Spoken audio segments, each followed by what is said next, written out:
How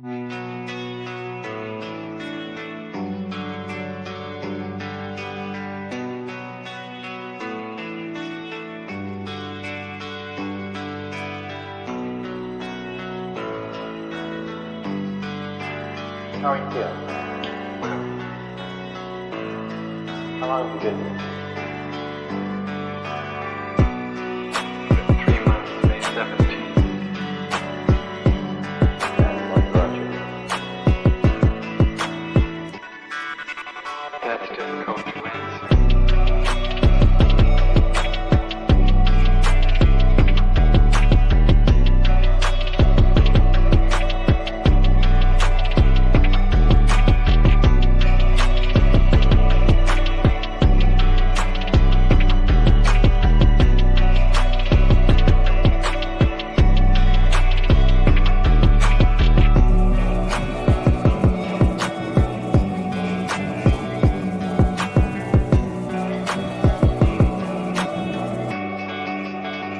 Some idea.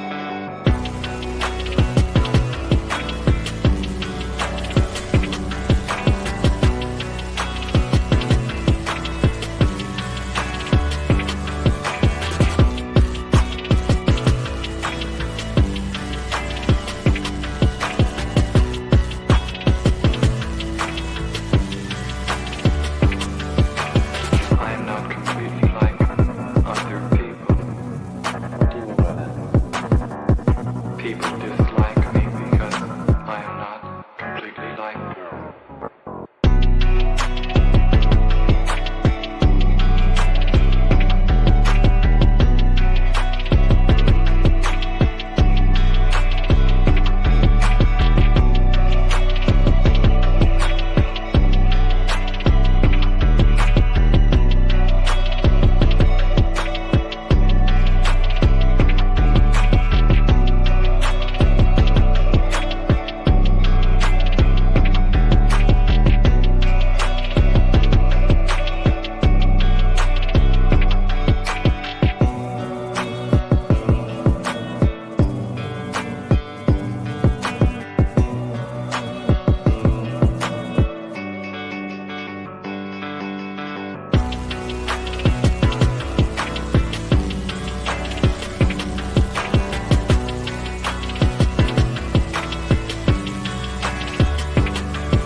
I am trying to do with my life something which few people try to do, and this influences my thinking and consequently my action.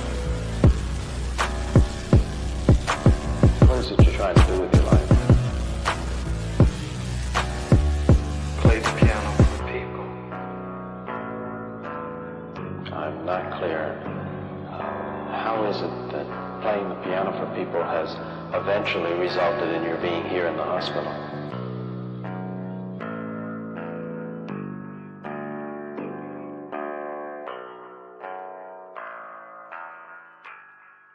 That's difficult to answer.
this the end?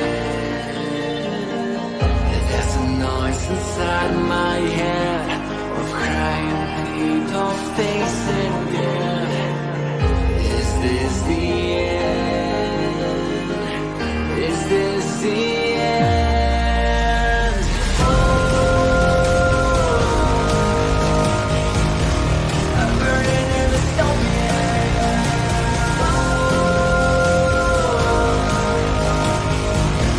There's no place to hide.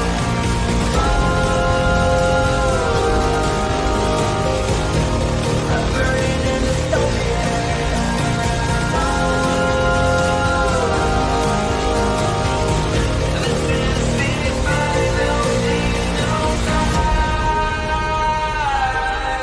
What have we done to the world?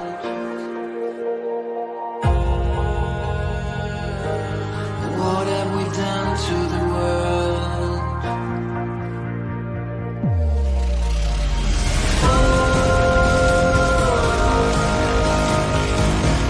I'm burning in the stone.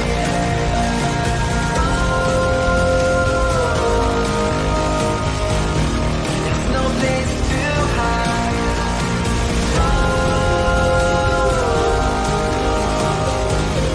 I'm burning in the stone.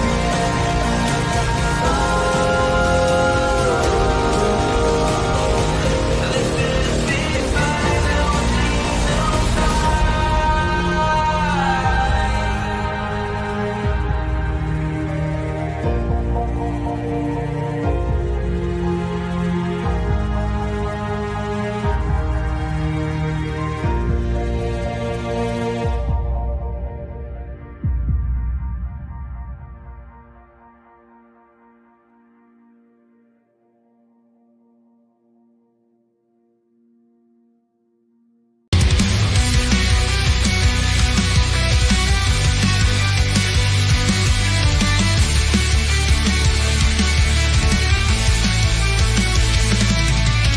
The left seeks power in every way they can. Elected seats influence and calculated plan from scruples to CEOs. They expand their cultural control. Soft power whispers shaping their utopian goals. Once in power, they destabilize the norm, creating chaos, making society swerve. Problems they orchestrate by design, blaming capitalism for the pain of clever lies. These are the four goals of the world, embedded in actions, words they invoke, from pushing equity to Marxist dreams, in the dance of power, the scheme and scheme, in every move their agenda cleans.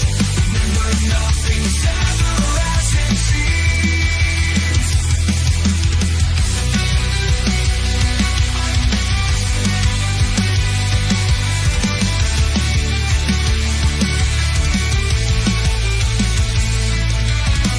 Next capitalism, they fiercely assail.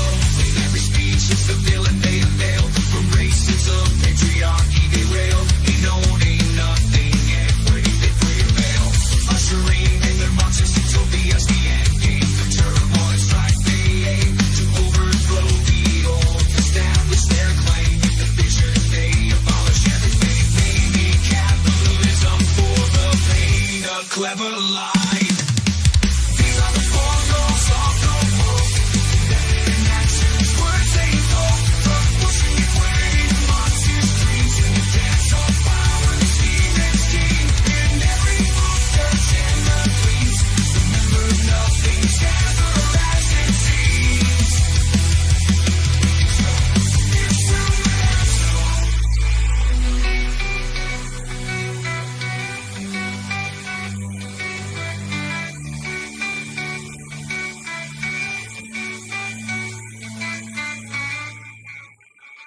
gain power, stabilize, capitalism into the Marxist utopia. That's what they want, that's what they want. Abolish capitalism. These are the four goals of the world, embedded in actions, words they invoke, from pushing equity to Marxist dreams, in the dance of power, the scheme and scheme, in every move their agenda cleans. Remember, nothing's ever as it seems.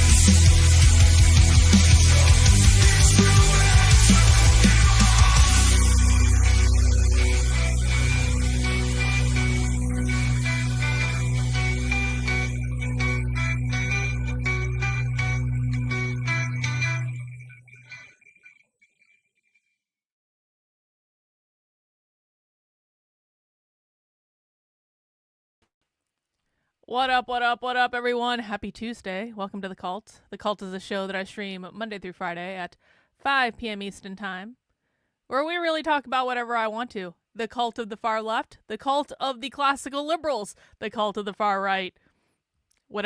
My own cult, because apparently I'm a cult leader of some sorts. We talk about whatever I feel like talking about, with a heavy emphasis focused on the far left. And oh my word, do we have... Well, let me just ask this. Is there anyone in the chat who has not been exposed to the illustrious world of fat activism? If you've never watched fat activism, if you've never listened to fat activism, if you have never explored this crazy reality in which people are not only fat, they're not only activists, but they're also all amateur porn stars, because they're all amateur porn stars. They're all amateur. We have a weighty topic today. Yes, Vince. Yes, we do. Yes, we have quite the weighty topic today.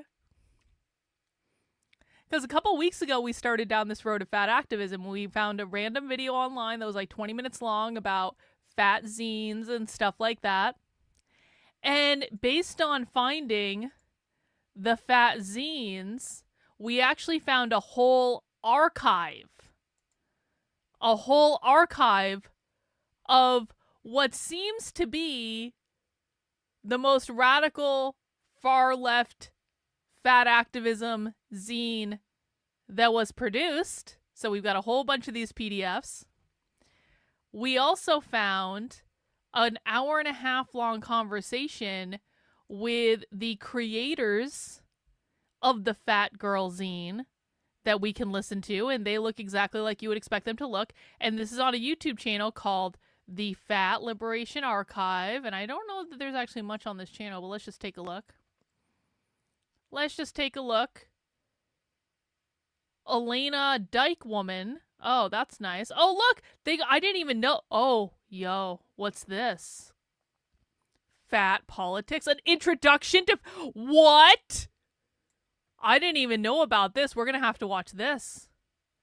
I didn't even look at this. An introduction to fat politics? That sounds like a perfect video for us to watch. Let's just pull that one up. And then what's in this fat liberation playlist? What's in this? Hang on. It's playing and I don't want it to. Yeah, okay, that's a great way to start out, but we're going to pause that. Let's see. A walk around fat act. Okay, so this doesn't really have that much in it, but man. Fat radicalism, a leftist introduction to fat politics. Fun times. So I thought we would take a little jaunt through this zine. And guess what, guys? Guess what? You know my fancy reading in the browser tool that didn't work yesterday, but then I did get it to work? It also works on PDFs. So I can have the fancy reading in the browser tool read to us the Fat Activism zine if I want to. You're welcome. When you watch Fat Activists, sometimes I wonder, where's Alex to grace us with his commentary? Yeah, well, Alex certainly would have some opinions on that. Indeed. Thanks so much, Naruto. I appreciate it. So that's what we're doing today, guys. If you have never explored the insane world of fat activism,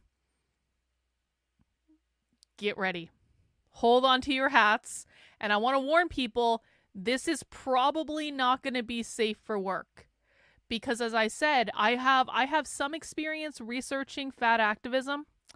And pretty much every single fat activist that I've ever taken the time to research has turned out to be an amateur porn star. All of them. In fact, in this zine, I can tell you, in this zine, there is hardcore pornography in this zine. I have seen things I cannot unsee. I will try my very best not to show you those things, but let's just say there was fisting. There was BDSM. This is not even vanilla pornography. This is like It's a lot. It's a lot. It's a lot. It's a lot. And I looked at it for all of you. I looked at it so you don't have to. But if you don't behave, if you piss me off, I'm gonna show. If you piss me off, I'm gonna show you the fat porn. Don't make me show you the fat porn.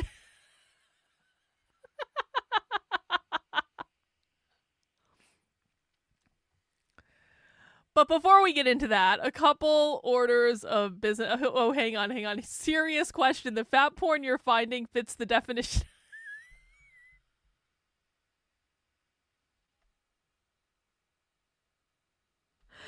You know, I know this is actually a serious question.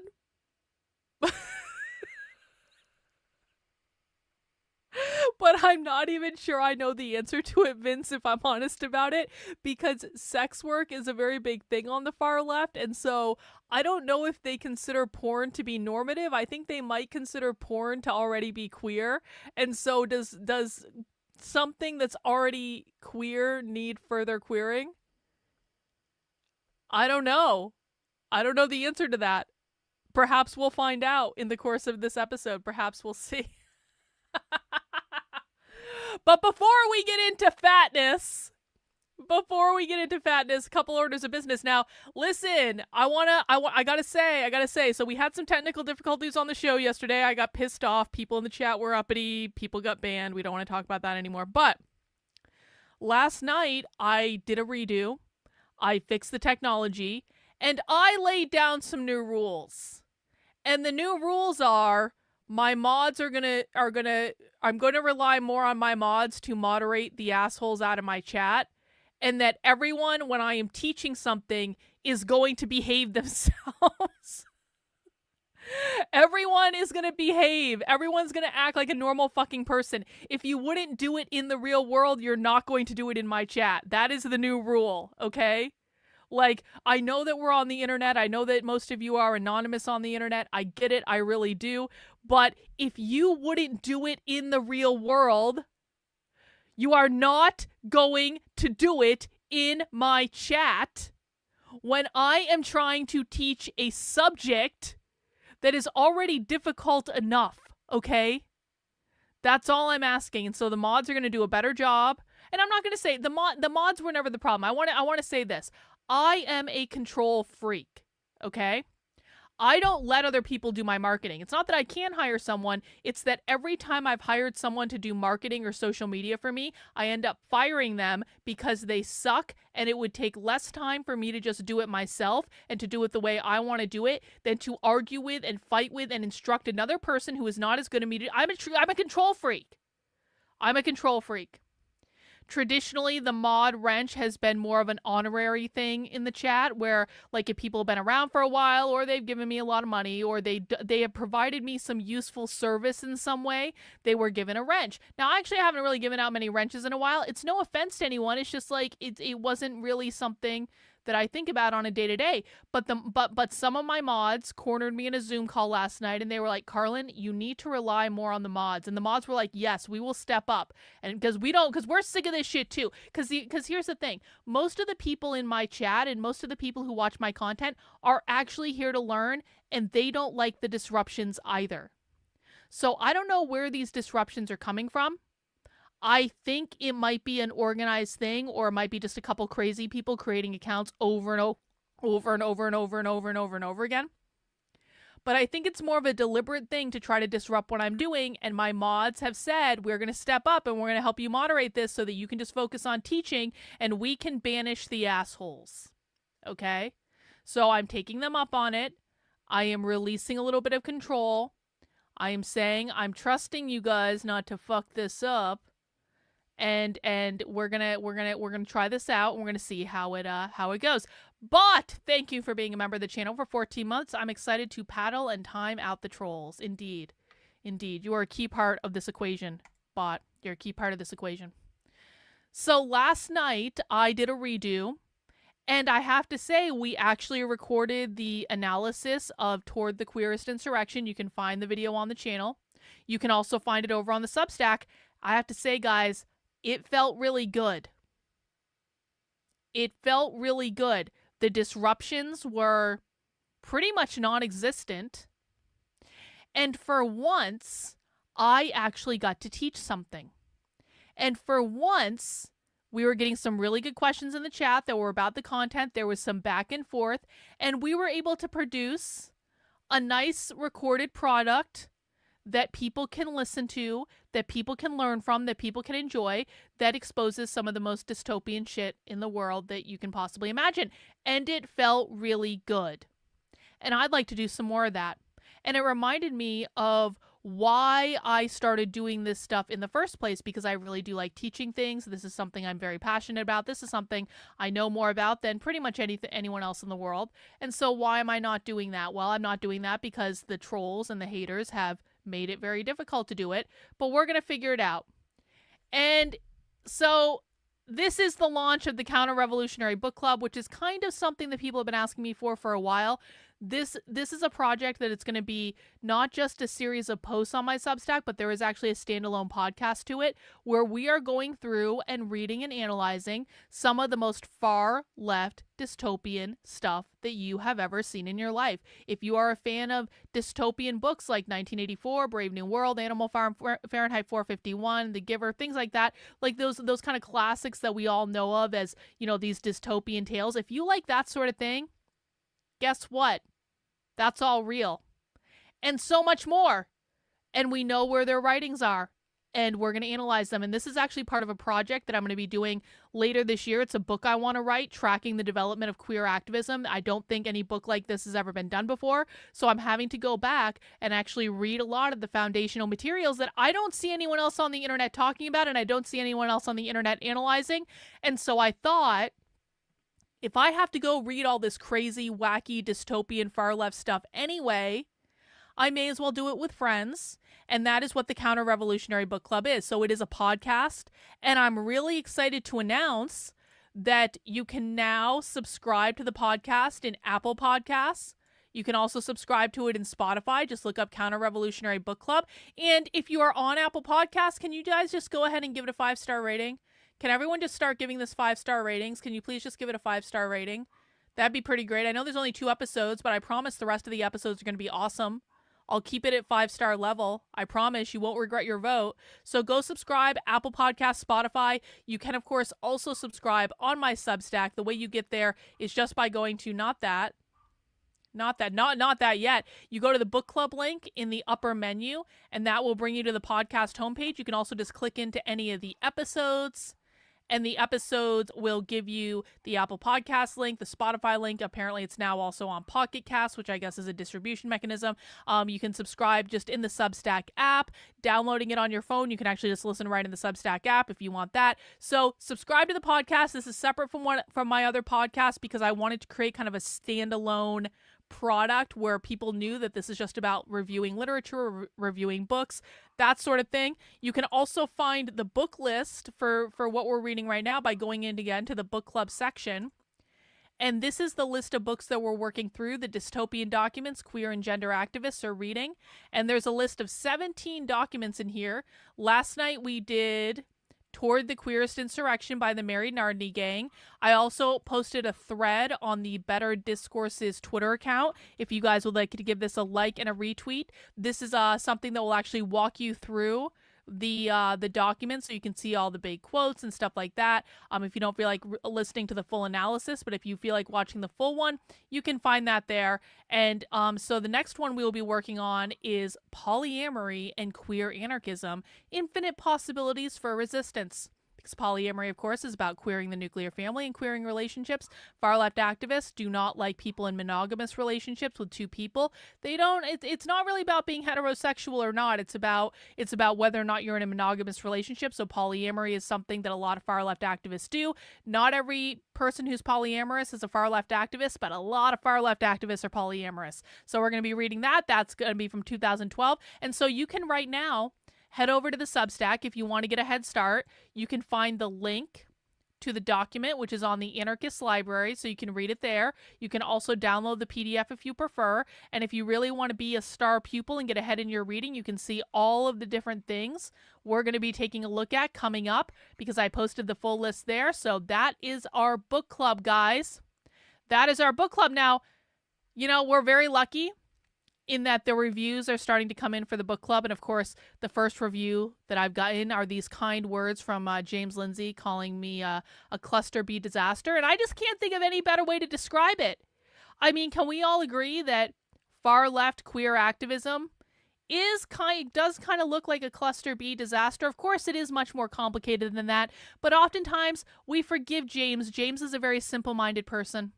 He doesn't like doing real analysis on queer activists. He just does a very surface level analysis. And so, I'll take him what I can get. And, I want to thank James Lindsay for the kind words of cluster B disaster, because I think that is actually a very good descriptor of a lot of the stuff we're reading. So thank you, Jimmy. Thank you. We appreciate you. Always keeping an eye on you, Jimmy. I know you're more focused on the woke right meltdown, but I'm holding down the fort over here, showing people what actual far-left activists are doing, while you're reeing on Twitter about whatever woke right phantom you've made up this week. Perhaps we'll go back and do another round on the Archangel Michael and the Catholics as well. You might as well, Jimmy. You might as well. But hey, you got to take what you can get, and I appreciate the kind words. Now, not everyone's happy with me. Per usual, not everyone's happy with me. You got Frank here. Frank is James Lindsay's best friend, a source of his information. And Frank is very upset that I dared to post a picture from January 6th yesterday, because I actually was at the Capitol. Unlike Frank and unlike James Lindsay and unlike most people on the right, I was actually at the Capitol on January 6th. And, we once a year this comes around, the grand celebration of the insurrection that really wasn't. And you know what? I still remember a time when I wasn't even allowed to post these pictures online, because as soon as I posted these pictures online, my account started getting banned. I can't imagine why. So Jimmy's audience is upset with me, and Frank is upset with me because, yes, January 6th was 4 years ago. And in the world of the so-called anti-woke right, no one's allowed to change their mind in 4 years. No one's allowed to grow. No one's allowed to evolve. And, so he's a little upset. But I really wanted to show off this one. Because, a lot of people think that Blair White is on their team. Oh, there's Carrie. Look at that. Look at that. A lot of people think that Blair White is on their team. A lot of people think that Blair White's a good person. I'm old enough to remember a time where Blair White attacked me because I was trying to expose a school for covering up when teachers were molesting students. This actually really happened. This was back in 2021. And I was doing activism with the Libertarian Party of New Hampshire, God rest their soul. And we were exposing a school that was covering up for teachers sexually molesting kids. They was in the news in New Hampshire. I'm happy to provide the receipts if people want them, but it's a very public thing at the time. Blair White apparently was so offended at me exposing a school that was covering up teachers molesting students that she started running around calling me a garden gnome. She started, maybe I should say he, I don't know. Maybe this they, them tranny started calling me all sorts of names and all that stuff. And I was like, Blair, I thought you were opposed to grooming. And then she just kept insulting me because that's all these people do. But apparently I'm still rent-free somewhere in Robert's head. Oops, did I say that? Apparently I'm still living rent-free in that head somewhere. But this is your so-called anti-woke right, guys. This is your anti-woke right here. None of them are showing you the real far left, and none of them are showing you the real documents the far left reads. All they do is sit around online going, yeah, fat. Ew. And that's literally the voice they make too. That's actually the voice they make in real life. All these people live for is sticking together in cliques and not doing anything important. And of course, Frank is wishing me death by heart disease, apparently. And of course, we've got the good Christian Carrie. Remember, Carrie is a good and God-fearing Christian. So that's your anti-woke right, guys. That's your anti-woke right. And if that's who you've learned from about who the left is, oh gosh, do we have a lot of damage to undo. I'm very sorry. I'm very sorry that I was the only real person in that particular game, and I'm very sorry that I just keep exposing these loser grifters over and over and over and over and over again. But that's what happens when you make people like Blair White the face of your cause, because they're a good trans person. No, really, they're a good trans person. Okay. All right. All right. All right. Anyway, let's get into it. And the first thing I want to do is I want to, well, actually, why don't we watch this 20-minute video about fat radicalism as an introduction to a leftist introduction to fat politics. I don't know anything about this person, but I like the title of it. We've been fat for centuries. Why is it suddenly a problem in the age of hierarchical economic systems and white supremacy? Oh, this person sounds fabulous. This person sounds fabulously socialist. Do they have any other videos? Hang on. What other videos does this person have? Couple things, not really anything crazy. Well, I think that this is going to be a delightful way to start off our stream. So guys, please make sure you have mounted the like button for me. Please make sure you subscribe to the channel if you are not already. Again, I am live at 5 p.m. Monday through Friday on YouTube, on X, the platform formerly known as Twitter, and on Rumble, where we talk about some of the craziest things that your conservative influencers never show you on the internet. Today, we are diving into the copious land of fat activism. I hope you're all duly prepared and are ready for what you're about to see. When we think of the word fat, we loathe it with intensity. We associate it with everything grotesque and monstrous, things that a human should be morally opposed to being. We don't examine it. When the origin of the word obese was coined, meaning to literally eat oneself fat, it occurred during a period when Europe considered fat to be sinful, corpulent but also ravenous, despite Renaissance paintings portraying it favorably. Only those with power benefited, while those without it starved. Food was a symbol of means, while a fuller body in many civilizations was associated with abundance. That changed with new class access and colonization.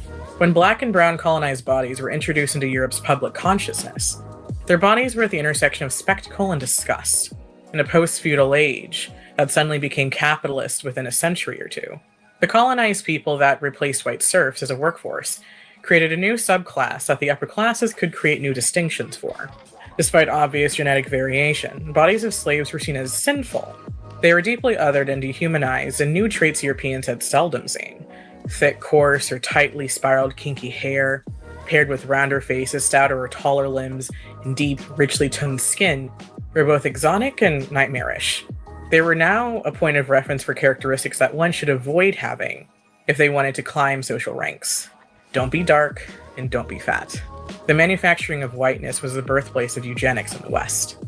When eugenics was rampant in the 1800s, an astronomer with no background in medicine named Adolphe Quetelet created a way to measure fatness in all human beings by using the Nordic soldiers in his country as a reference, known as the Quetelet Index.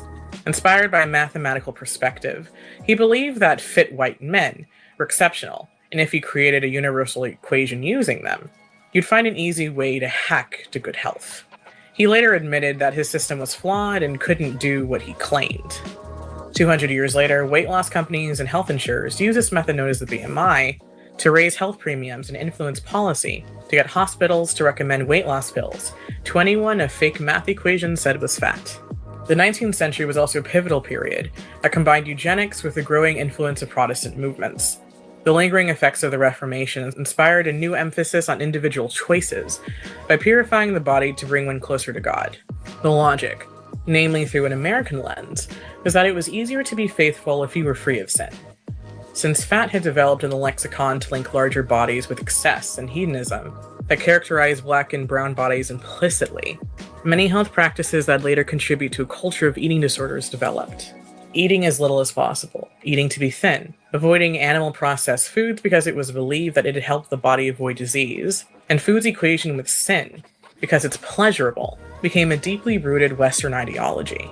Similarly, in countries where colonialism and imperialism were and are rampant, social scientists have found that Western attitudes and locals towards their own bodies and food have impacted how they see themselves and influence their dietary choices. For example, after the island nation Fiji found a reliable electricity distribution center around 1995, waves of influence of Western media rolled through the country after televisions became commonplace, and there were reported increases in eating disorders amongst young girls. Fiji had long since associated food and larger bodies with eating well and prosperity, but within 3 years of exposure to Western beauty standards, Harvard researchers interviewing teenage girls found that they'd suddenly detested their larger bodies, thinking that they were too fat, and picked up bulimic habits to purge themselves of it. By 2007, the country had culturally fully assimilated. Under the Western gaze, and older generations considered it positive that young women could move up in the world, despite coming at the expense of said generation's self-esteem. To them, it was a way of making it off the island. Similarly, if we look at Japan around this time period and correlate its boom in economic growth during the 90s, increasing its westernization, there is a distinct rising trend in eating disorders in people living in metropolitan areas. It's as if the overexposure to the image of what capitalism tells you what you should look like in order to be successful can take a toll on your health overall. Other countries like Pakistan. So I just want to make it really clear. This is a fat activism is not actually about being fat. Like not everyone is going to be a fat activist just because they're overweight or because they think this is not about fairness or equality or treating people better. This is pushing a far left perspective by saying, look at how capitalism fucked up all these societies. Before capitalism, before these societies were colonized, everyone just were who they were. And in Fiji, they were fatter in Fiji. And then capitalism came in. And all of a sudden, people had access to these Western values because capitalism brought all this stuff to them. And all of a sudden, they were eating disorders. So they're blaming capitalism on people trying to basically starve themselves or get eating disorders in order to fit a certain Western standard of beauty. So capitalism is always the problem. Capitalism is always the thing that they're targeting with everything that they're doing. In different parts of Africa and Singapore have research that mirrors these trends. The fear of fatness on a global scale is the fear of socioeconomic stagnation. Within a capitalist and imperialistic context, food restrictions, starving, and purging aren't only moral goods. They fit into a greater agenda to eliminate diversity. They're unifying cultures based on standards set by the conqueror class. And then when you link the deeper implications of fat being associated with blackness, poverty, and all things subhuman, you find an intersection of a deeper complexity of issues that every country faces in regards to it. Each country's relationship to fatness and colorism is shaped by how they were carved out by white and oppressive power structures. The hatred of fat bodies useless eaters that past and present. Have you even heard the term Christianity? There's no attack on Christianity. The far left doesn't attack Christianity. That is a right-wing talking point. That is a conservative talking point. That is not reality. In fact, I can show you videos of socialists saying, we understand that religion is an important part of people's lives and we're not going to try to take that away from them. We just think it's going to naturally die off. They think when they abolish capitalism, religion will naturally die off because people are using religion as a coping mechanism to deal with the conditions that they have to live in as a result of capitalism. But this argument that the far left is attacking Christianity, just completely and totally false, wrong, is not grounded in reality at all. No, that's not an attack on Christianity. They're saying that is the perspective that was created. They didn't say anything about attacking your religion. That's something that you inferred because you're speaking conservative talking points instead of dealing with the information right in front of you. Hey, Andrew! I appreciate it. Look at that nice big super chat. Been working like crazy. Glad I can finally catch one live. Keep it up, Dr. K. I appreciate it. Thanks so much for the generous super chat, Andrew. Welcome back to the stream. Actually, let's get up our goal. Why do people always call me when I'm on stream? No one calls me all day. And then the minute I go live on stream, people are calling me. Let's get up our super chat tracker to have our goal for today. If you appreciate the work I'm doing, want to chip in $5, $10, $50, $100, However much you want to chip in, you guys fund the work I'm doing. I can't do this without you. You guys allow me to spend time researching this information, finding this stuff, breaking it all down for you guys. I really do appreciate it. Help keep me grassroots funded by chipping in $1 or $2 when I'm serving you well. Leftists don't idolize Margaret Sanger. That is a conservative bullshit talking point. So it's just not true. They don't. We never hear leftists talking about Margaret Sanger. The conservative right idolizes Margaret Sanger way more than the left does, because the conservative right talks about Margaret Sanger all the time. The left never talks about Margaret Sanger. The conservative right talks about her all the time. Which side is idolizing her? The side that's ignoring her, or the side that's like lifting up her name and continuing to perpetuate her story? Nazis refer to disabled and neurodivergent people as is the perseverance of eugenics.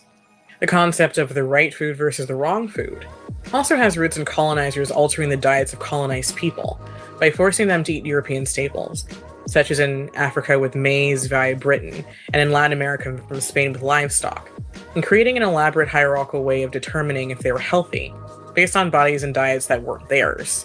This process is also called food imperialism.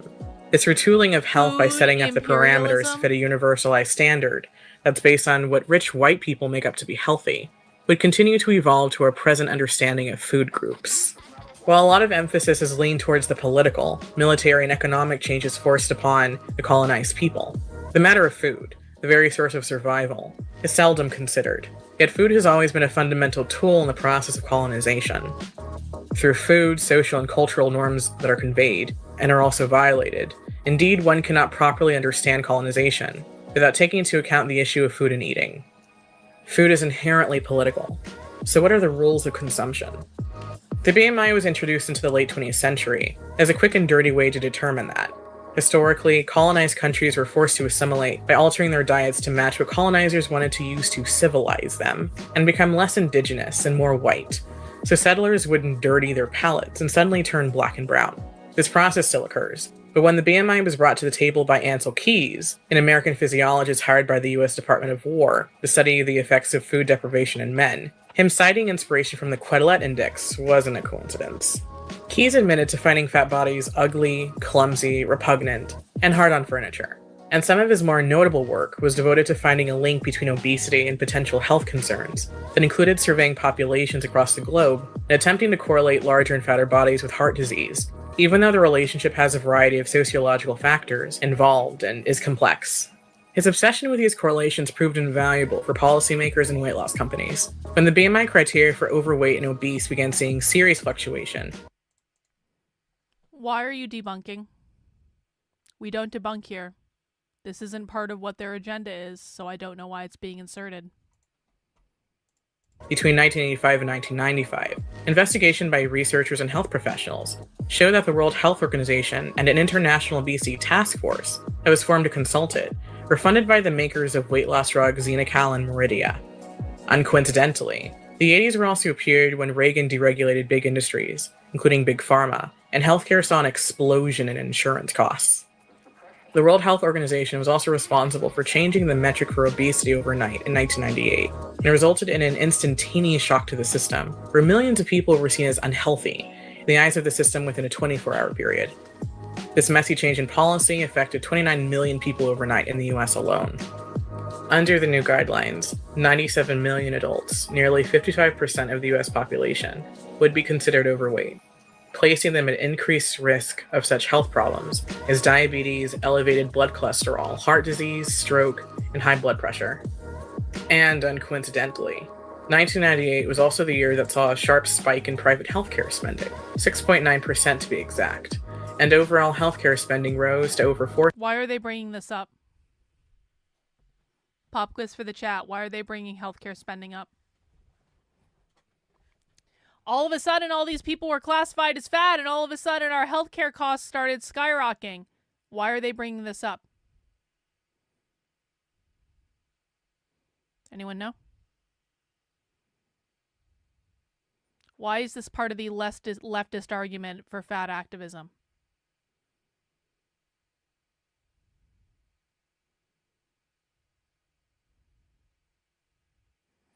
Do not just say, do not Do not ever do this. Do not just say the word capitalism. Be fucking better. Stop being fucking lazy. Left is, well, it's not just socialized medicine. That's not how I would put it. Aha, there it is. Leftists want universal health care. They want all health. No, not Medicaid for all. No. Universal health care. They want all health care free, all for everything. For medical visits, for psychiatry, therapy, transgender services, abortion, stuff like that. They want all healthcare free for everyone. So they're bringing up the cost of healthcare to say capitalism is what is driving up all these costs of healthcare. If we abolish we abolish capitalism, all healthcare will be free. Guys, please, like, I'm deadly serious about this. I'm sick and tired of just seeing people chatting capitalism as the answer to every question, because it's fucking lazy and you should know more. If you can't articulate why it's capitalism, I don't want to hear from you. $4,000 per person, amounting to a 1.1 trillion increase overall, especially on prescription drugs, which was in the billions. Obesity in particular experienced a sudden spike in medical costs for maintenance, diagnosis, and drugs, which meant insurance companies could bet on payers having higher rates of issues correlative with heavier bodies, in an oversimplistic sense: high blood pressure, diabetes, and heart disease. One widely quoted estimate from Finkelstein and colleagues, based on data from the US Medical Expenditure Panel survey, found that obesity was responsible for about 6% of medical costs in 1998, or about $42 billion in 2008 dollars. When obesity became a worldwide phenomenon and quickly considered to be a disease, alarmism, the perseverance of incorrect but convenient health metrics like the BMI, and policymakers being paid to create a social boogeyman out of fat, numerous industries saw an insurmountable amount of profit. The public and the world at large saw fat as a cultural cancer. It also became so necessary to see fat as an ongoing problem that it begs the question of how businesses can make money like they used to without it. If you pay attention to the upward trend in increasing alarmism over the war against obesity, similar to the war against drugs, it's only a Trojan horse for more nefarious purpose, exploiting innocent people perceived to be dangerous to make money. FYI, the phrase war against obesity was a term that started going around in 1999. If you've been paying attention to the timeline here, it's also uncoincidental. There are constant concerns posted to us that ramp up public anxiety that we're actually getting fatter. In reality, however, research that weight loss companies and policymakers ignore repeatedly assert that weight loss isn't feasible long term. It's great for raking in a lot of money for people that want a 5 to 10% drop in weight for a short period of time, say up to 4 or 5 years. There's numerous examples most people have seen of their friends, family, and different faces in the media documenting rapid weight loss within 6 months to a year or more. They go on a cleanse, eat clean, go vegan, cut out bread and meat, and start maniacally exercising and see huge transformations. They're enviable to many of us.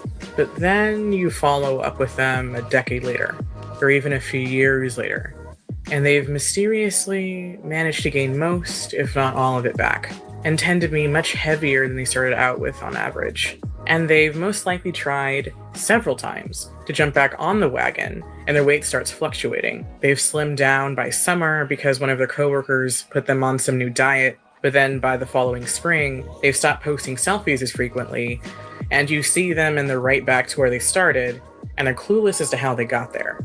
There's just an emptiness and a feeling of helplessness as they chase that high again of finally defeating the cultural cancer to be overweight, and implicitly sad, broke, single, and unhappy.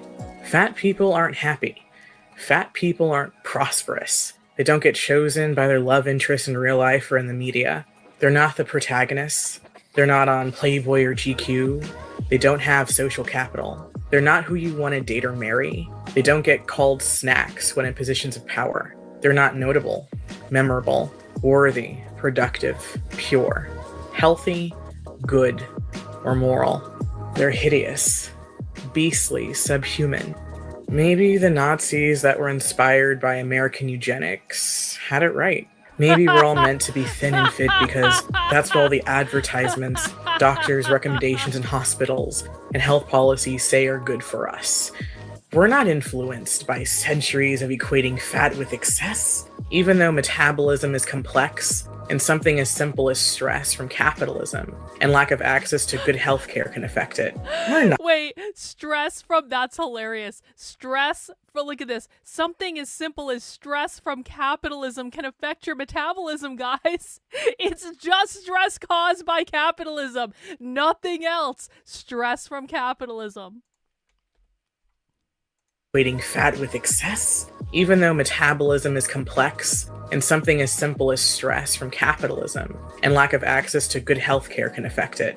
We're not influenced by the conqueror class's descendants, being today's billionaires, CEOs, politicians, and ruling class who invest in stock that bleeds the exploited labor like plantations with fresh decor and new management. We don't punish ourselves for not reaching our goal weights for accidentally eating junk food with a relentless self-loathing, purging, or breaking ourselves back like the good little workers at the gym because an endorphin rush is a sufficient reward for cleansing the sin we've brought onto ourselves. We forget to eat. Do you want me to show you about 875 presentations from far leftists where they're explicitly talking about universal health care as a standard for community care? Where do you think this stuff comes from? I mean, lack of access to resources is one of the primary arguments the left has. One of the arguments for abolishing the nuclear family is literally that you are limited to the resources of your family in order to seek health care. And so well, if you know that, then how is it possible that you're saying that this isn't about universal health care?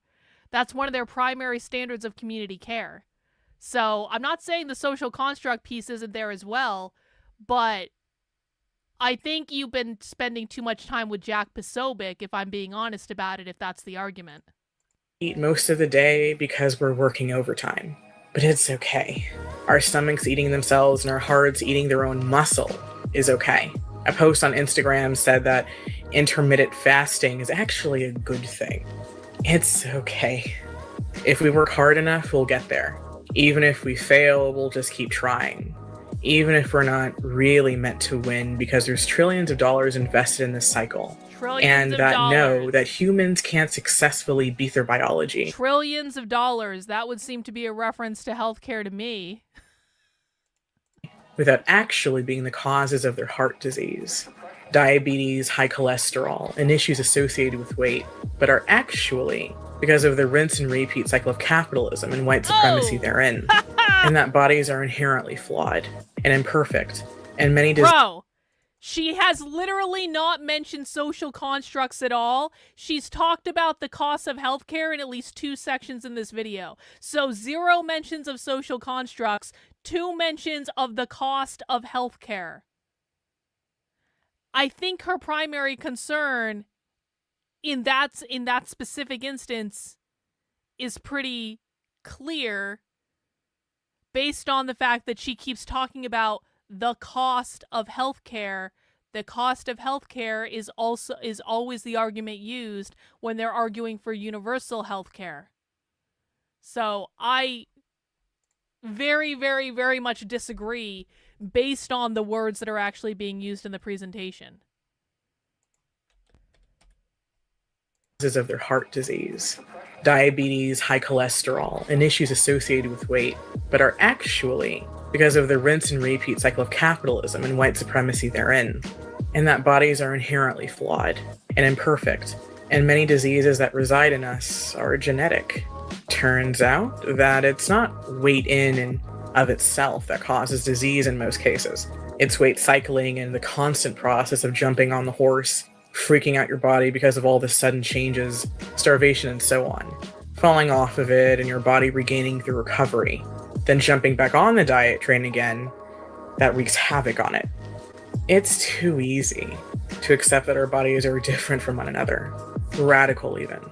Accepting that body diversity is a reality that we've been morbidly obese since before Christ came into the picture, and that the portrait of fitness shouldn't be defined by Nordic soldiers because everyone has different fat distribution.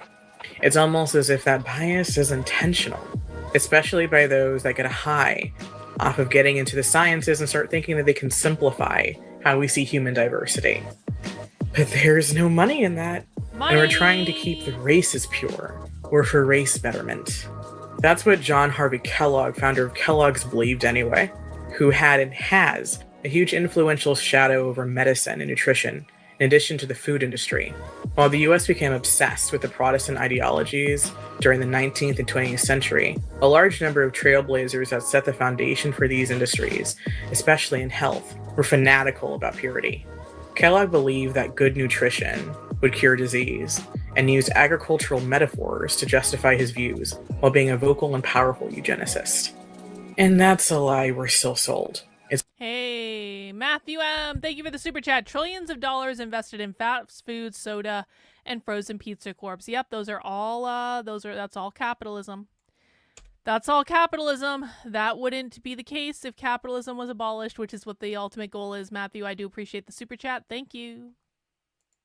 It's the oversimplification and reliance on easy and natural solutions that supposedly can rid the world of its perceived ills that make us think that we can have better lives if we just got up and put down the money to find them. Even though the system sets you up to fail every time. There's data with 50 years worth of study showing that diet and weight loss long-term aren't possible for most people. And researchers keep finding evidence that all of these fad terms in health we hear about, calories, superfoods, intermittent fasting, cleansing, etc., are all multi-billion-dollar lies. And there's no end to the rabbit hole of which weight loss company or health insurance company. No, we don't, Bobby. No, we don't. No. We find no common ground with socialists on the problems of capitalism. Does anyone know why? This is a pop quiz for the chat. Why is Bobby just completely wrong? No offense, Bobby, but this is wrong. Why do we have no ground with socialists on the topic of capitalism and the problems of capitalism? Zero. Zero common ground. Why is that?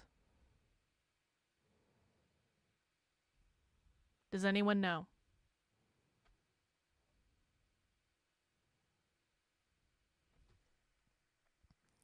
No, Bobby. Completely wrong. Completely wrong. Why do we have zero common ground with socialists on the topic of capitalism? No one has gotten the answer so far. Aha! The socialist and communist definition of capitalism is private property ownership.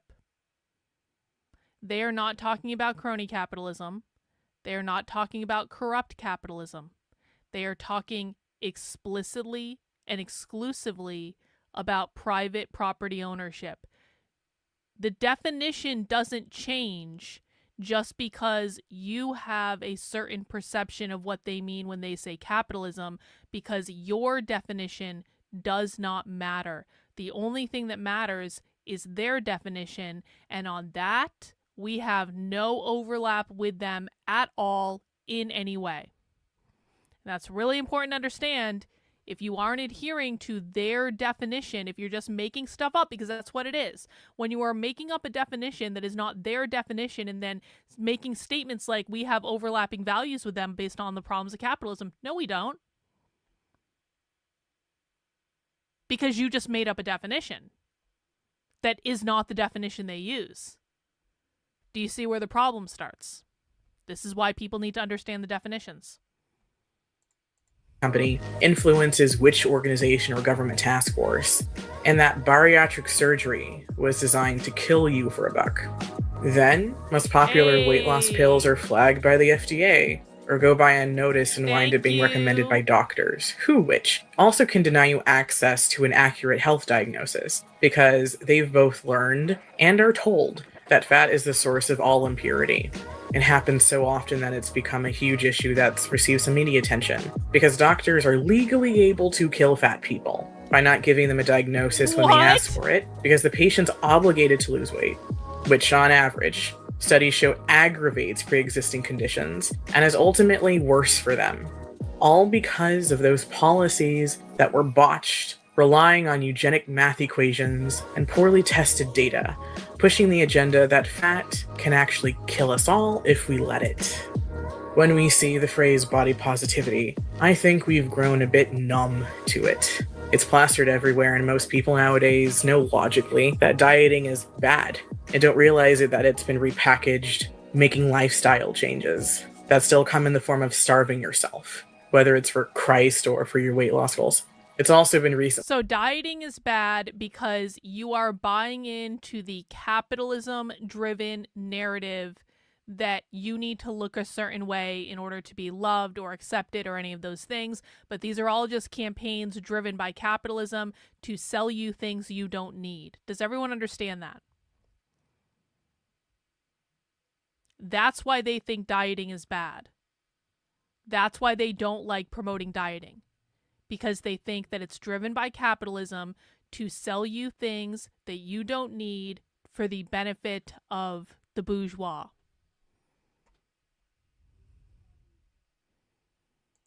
Attacked for being neoliberal, which isn't completely wrong, but it more so applies to capitalism's recuperation of radical body liberation that at one point was present during the 60s.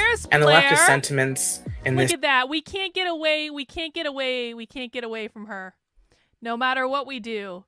Blair White spends more time attacking me than she spends attacking the left. And here she is showing up in leftist videos. And you know what? I think leftists should attack Blair. I think they should. I think they should attack Blair just as much as Blair attacks people on her own side. And I think that that's a perfectly appropriate thing because bitch done brought it on herself. I'm screaming at my screen. Thanks, Nick. Well, yeah, I know. You understand, Nick. That at one point was present during the 60s, and the leftist sentiments in this script were expressed back then as well.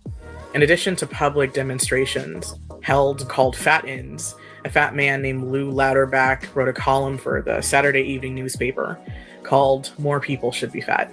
And Lou makes so many great points that it's overwhelming. He highlights many of the structural realities of fatness existing in American culture, how it specifically affects fat men who feel marginalized because of it, and how fat is framed as this deathly, sickly state of being, where the fats are expected to drop dead at any moment, and also seemingly persevere so much that there needs to be an effort to kill them.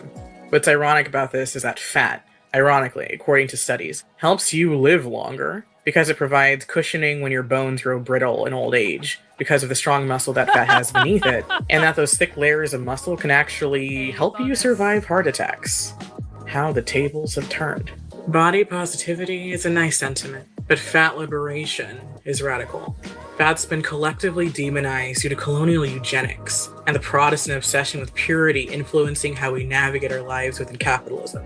That's where the desperation to get rid of it comes from, and why it continues to be a high-level threat, despite diet culture being the norm, and including the fact that most people on average are weight cycling and have some form of disordered eating, especially if they're fat and poor. How you feel about yourself and your body were chosen for you. Centuries of God-fearing and flesh-repulsed white men decided that non-normative bodies were egregores for sin, to condition us to think that the good, proper, and civilized thing to do was to forgo our cultures and our bodies to fit into some white supremacist fantasy, and to force generations of our family and our— Yo, Heinrich, thank you. I don't think I've seen you on the channel before. Thank you. Welcome.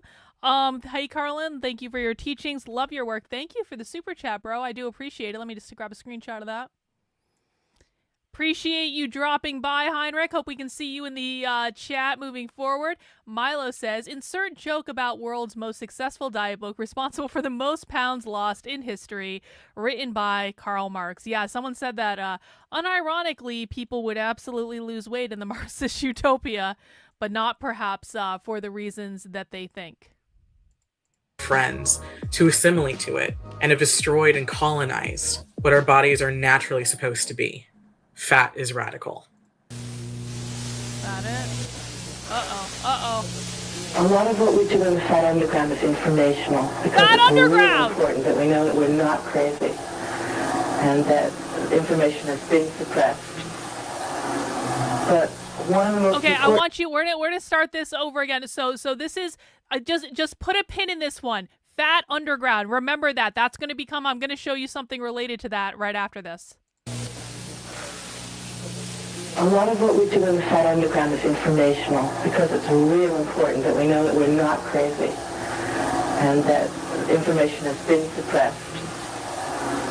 But one of the most important parts of the Fat Underground is sharing our pain with each other and sharing what's happened to us, the stories that nobody ever hears because we're too embarrassed and because we think we're too crazy, we're the only ones, until we find out that there are millions of us out there. A lot of my pain has to do with doctors. When I was 14, we were on a camping trip and I got a pain in my side.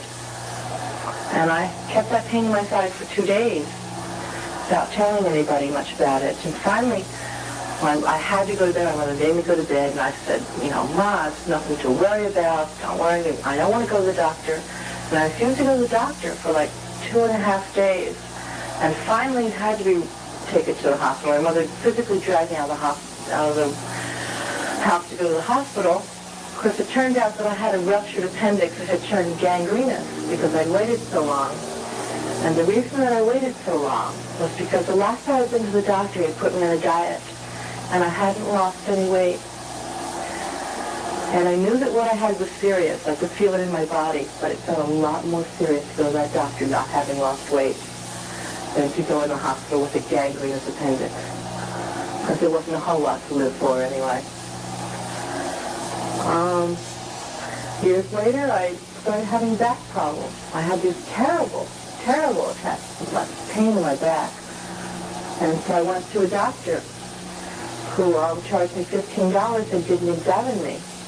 And sat there across from me and said, well, as long as you're fat, you've got to expect things like that to happen. And I said to him, I'd like maybe a little more coherent explanation of what's happening to my body. And he said, well, fat women, what happens to you? You're going to have to expect pain there, and you're going to have a lot more things coming. And I went through that with a couple of doctors.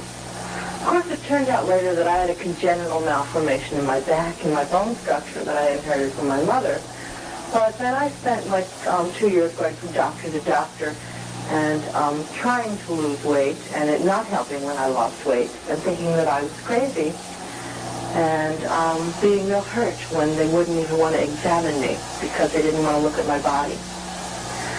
I once was raped and sat in this little cubicle with a curtain and listened to 2 male doctors outside who, of course, after 5 hours of waiting, 2 doctors came at once. They stood and argued over who was going to have to examine me because they didn't want to touch me and talking about my stomach and how my genitals were probably fat and my vagina was probably fat and making jokes about it. And I sat in there with dried blood all over me and listened to that.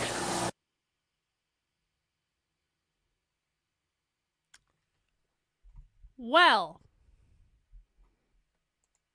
that is an interesting way to wrap that up. Let me show you why I said to pay attention to the Fat Underground stuff. Let me show you. Because we are now going to look at this Fat Girl stuff. Fat Girl was a zine that was created.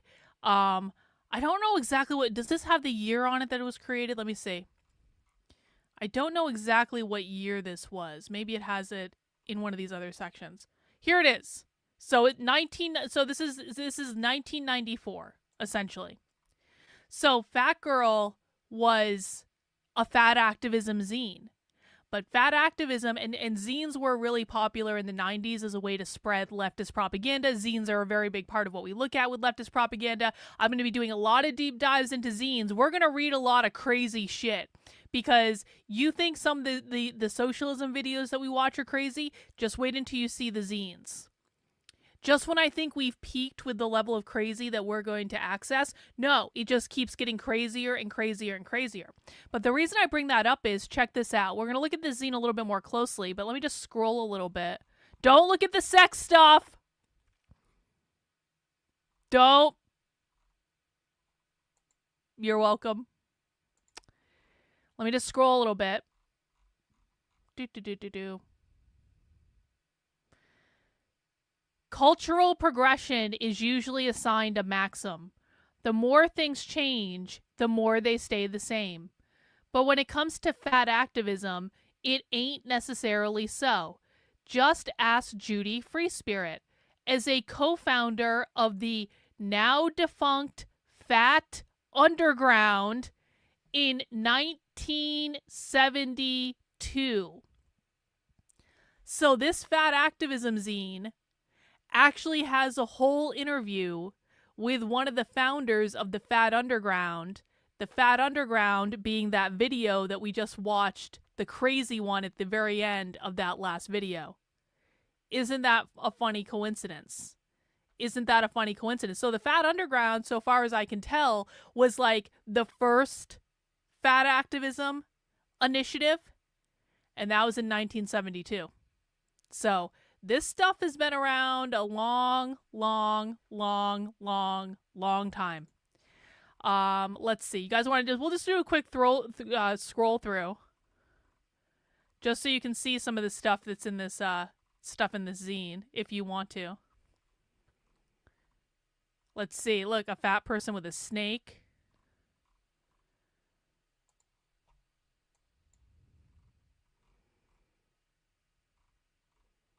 I've got a whole catalog of these zines now. Look at this. They have an advice column. Hey, fat chick. I have a thin lover who's gorgeous, smart, and very outgoing. While I'm really big and really shy, I have no doubt that she loves me and is into me sexually, but these thin glamour girls are always throwing themselves all over her, and sometimes they're not even very subtle about it. Some are even snide and rude to me. I end up feeling ugly, worthless, invisible, even though my girlfriend wants to be monogamous and does nothing to encourage them, and she and I otherwise have had a great sex life. I can't help it. It's really affecting me. I'm starting to feel inadequate and unsexy most of the time now, no matter what she does, which I know is frustrating for her too. What to do? Signed, The Invisible Blob. Dear Invisible, girl, it's obvious you have something those catty glam girls don't. My advice to you, flaunt it. Now, I'm not suggesting stooping to their level, but low lives should stay low. If they have the nerve to act as though you don't exist or feel sorry for your poor girlfriend as she is encumbered with a fat girlfriend, feel more than free to rub their faces in the fact that you're enjoying her attention every little bit while they ain't getting it. It would probably help to drop the unsubtle hint that you're making the fools sorry for themselves. You know, where you or your lover distastefully glance at the aforementioned full of themselves glam girls with that sad, knowing look. Oh my God, how pathetic she is. This is too painful to watch. Public displays of affection between the two of you can only help to remind these intrusive women that your lover is too busy to notice that since she is quite excited to have her tongue in your mouth. You obviously have something very appealing to said girlfriend that they're missing, and by this I mean more than a butt you can grip with both hands. You are great and beautiful. Revel in their pathos. Feel sorry for them. Have mercy. Above all, leave them out of the bedroom and let your girlfriend get back to the business at hand. Let's see, what else do they have in this? A lot of stories. Recipes, obviously. That kind of looks like porn to me. Oh, well.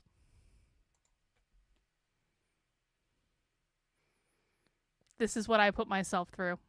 For all of you. For all of you. This is what I do. This is the stuff I look at in the late don't look! Don't look! Don't look! Don't look! Don't look! Don't look! Don't look! No!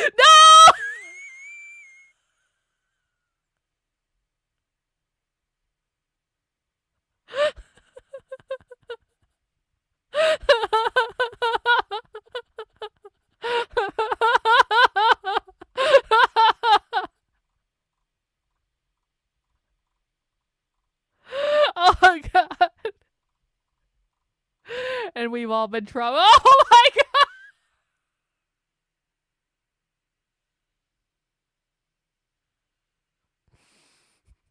We've all been traumatized.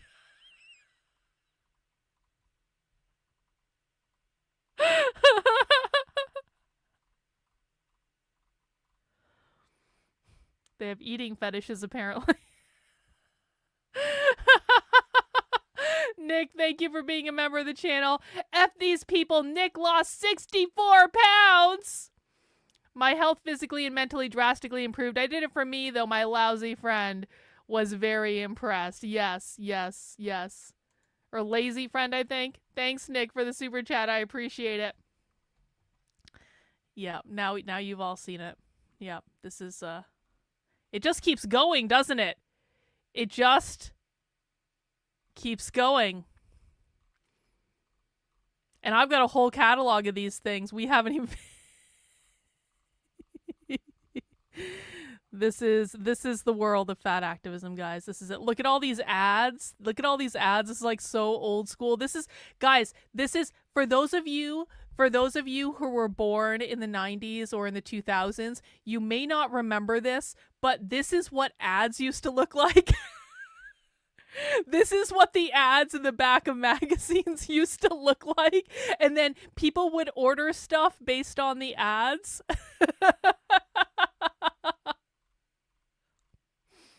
Oh, this is bringing me back.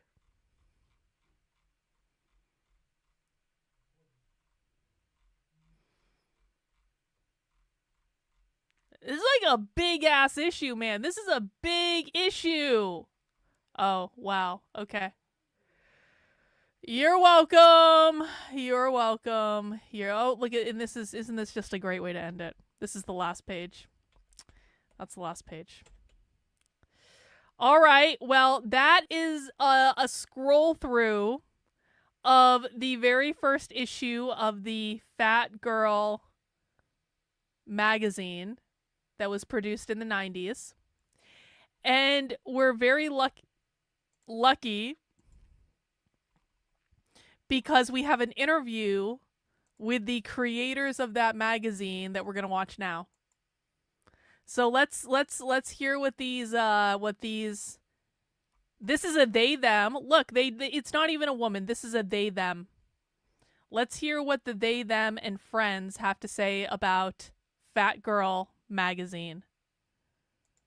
This is the first event being hosted by fatlibarchive.org, which is a fat liberation archive that we began recently, and it started with Fat Girl. And so it makes sense that hosting this panel of Fat Girl participants, Fat Girl creators, is going to be our first event.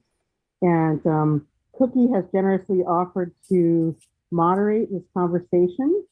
And so let me just introduce Cookie. Cookie is someone who moved to the Bay Area sort of as Fat Girl was winding down, but then became part of our community and was doing fat burlesque and has done fat zines. And Cookie is now a queer cultural historian and I'm excited to get Cookie's queer cultural history perspective on Fat Girl as we talk. So Cookie, take it away. Hey, thank you so much, Max, and thank you so much for all your work on this really important archive. It's so important that Fat Girl is now digitized and accessible to more folks so everyone can access it. So thank you so much for doing that. It's very I'm nice so glad to be here. We have access to I'll it. just say a couple words just to kind of like give a little historical context for the moment, and then we'll go around and introduce everybody, and then I'll ask some questions, and then we'll do some Q&A. So just to kind of think about, so we're in the early 90s, right? We do have this kind of explosion of new kind of mainstream queer visibility, you know, with folks like Ellen going on, but it's also really the era, you know, we've got grunge, heroin chic, Kate Moss, like very, very thin supermodels, right? We still have this kind of like ongoing 1980s fitness craze, plastic surgery and liposuction are now taking off. We have books like Naomi Wolf's Beauty Myth talking about how women have to kind of work harder than ever before on their appearance to be successful in the workplace, right? So it's really a depressing time for fat people. There's very little, you know, representation or acceptance. There is kind of, there has been kind of a more mainstream kind of fat acceptance movement emerging in some places, but the emergence of a zine like Fat Girl is a real breath of fresh air, bringing this new radical fat queer representation and community. And even though it's coming out of the Bay Area, it's something that, people nationally and No, we can't, because we listened to the whole thing. That's part of the point. Internationally are able to access and really like see themselves for the first time. And I'm someone who the magazine really affected. I saw it when I was in college, and I have to say I was very intimidated by it. I was very, very sheltered still, but I was just so glad it existed and that this type of world could maybe, be there for me someday. I even wrote about it in my college thesis, which I had forgotten about until now. And it was fun to kind of go over that and think about how this affected me at this time. So yeah, that just to kind of, remember this kind of moment in which this magazine occurs, right? This is before, of course, the kind of fat positivity and body positivity movements we have today. Of course, we can talk about that and how things have changed, how the zine has influenced these movements as well. So I'm just kind of want to give that little historical context here. So yeah, now we can just go around and everyone can just give a brief introduction. Max, do you want to introduce yourself first? Sure. My name is Max Airborne. I don't know really what to say about myself, but I was part of the Fat Girl Collective from the beginning, part of this group who came up with the idea and started. Notice that they're calling it a collective. That's always a hint that this is a far left political thing. Don't be confused by the Red Menace Collective, which is of course like my thing, because I named the Red Menace Collective ironically as a reference to like far left organizing, just because I thought it would be funny. But almost anytime you hear the word collective, that's going to indicate a far left organizing effort. Working on it, and we can tell more stories about that later, but I live in the Bay Area still. I've been here for 30 years now, and I'm still doing fat related organizing. That's it. Great, thank you. All right, Barb. Hi, I'm Barb, or as some of you know me as Barbarism from the zine. And like Max, we were there together from the beginning. We'll talk about those stories. And the collective was really an important group. We came together. Not everybody's here today, but a lot of them are here in spirit. I know many of them have wished to be here. I can't introduce myself without thinking about them, because Fat Girl wouldn't have existed, from the moment we conceived of it. We knew it needed to be a collective, and we knew we needed many voices at the table. And so I'm really honored that we're kicking off the archive, because Fat Girl didn't happen in a vacuum. I really appreciated Cookie, you sharing just sort of your perspective about what was going on at the time. Some of the people who aren't here, I was doing organizing work with before Fat Girl in Santa Cruz. We helped start Queer Nation there. And so we had been politically organizing together, and we were all artists and creatives. And so I think that this Fat Girl sits within a history of direct political action that happened before, the communities that we were involved in. I was a politics major. I studied with Vito Russo at UCSC. I went to New Pacific Academy, which was a one-time program for queer activism that happened in 1990 in San Francisco, with activists from all over the world. What was that? And, hang on, what was that? With Vito Russo at UCSC. I went to New Pacific Academy, which New Pacific Academy? A one-time program for queer activism that happened in the 90s. Can someone try to look that up? New Pacific Academy? Was a one-time program for queer activism that happened in 1990 in San Francisco, with activists from all over the world. And, there's a lot of strands and threads and different ways that of creativity and activism and art and bodies that all came together at the same time through Fat Girl. And it's really nice to see this being sort of connected to what's happening now and also happening in the future. And I think that's really important to take in context as we talk about everything. So, and I traded in my combat boots of my youth for hiking shoes now. I live in the Pacific Northwest, very isolated on the Hood Canal. And I'm a recent cancer survivor, have fibromyalgia. So if I'm struggling for words, it's because I am. I take a lot of photography now and find my words through photography, since the fibromyalgia has kind of made it hard for me to communicate, but I'm finding my way back. And so if you're confused by something I say, you could always ask me through chat or connect with me afterwards through, I'm Barb in Rainbow Land on Instagram. That's where I do a lot of my communication now. So, but that's just kind of who I am now. So thanks. Great, thank you, Barb. Right, hello, Candida. Could you please introduce yourself? Hello, I am not known in the zine as Candida, but I am here thanks to the wonders of search algorithms.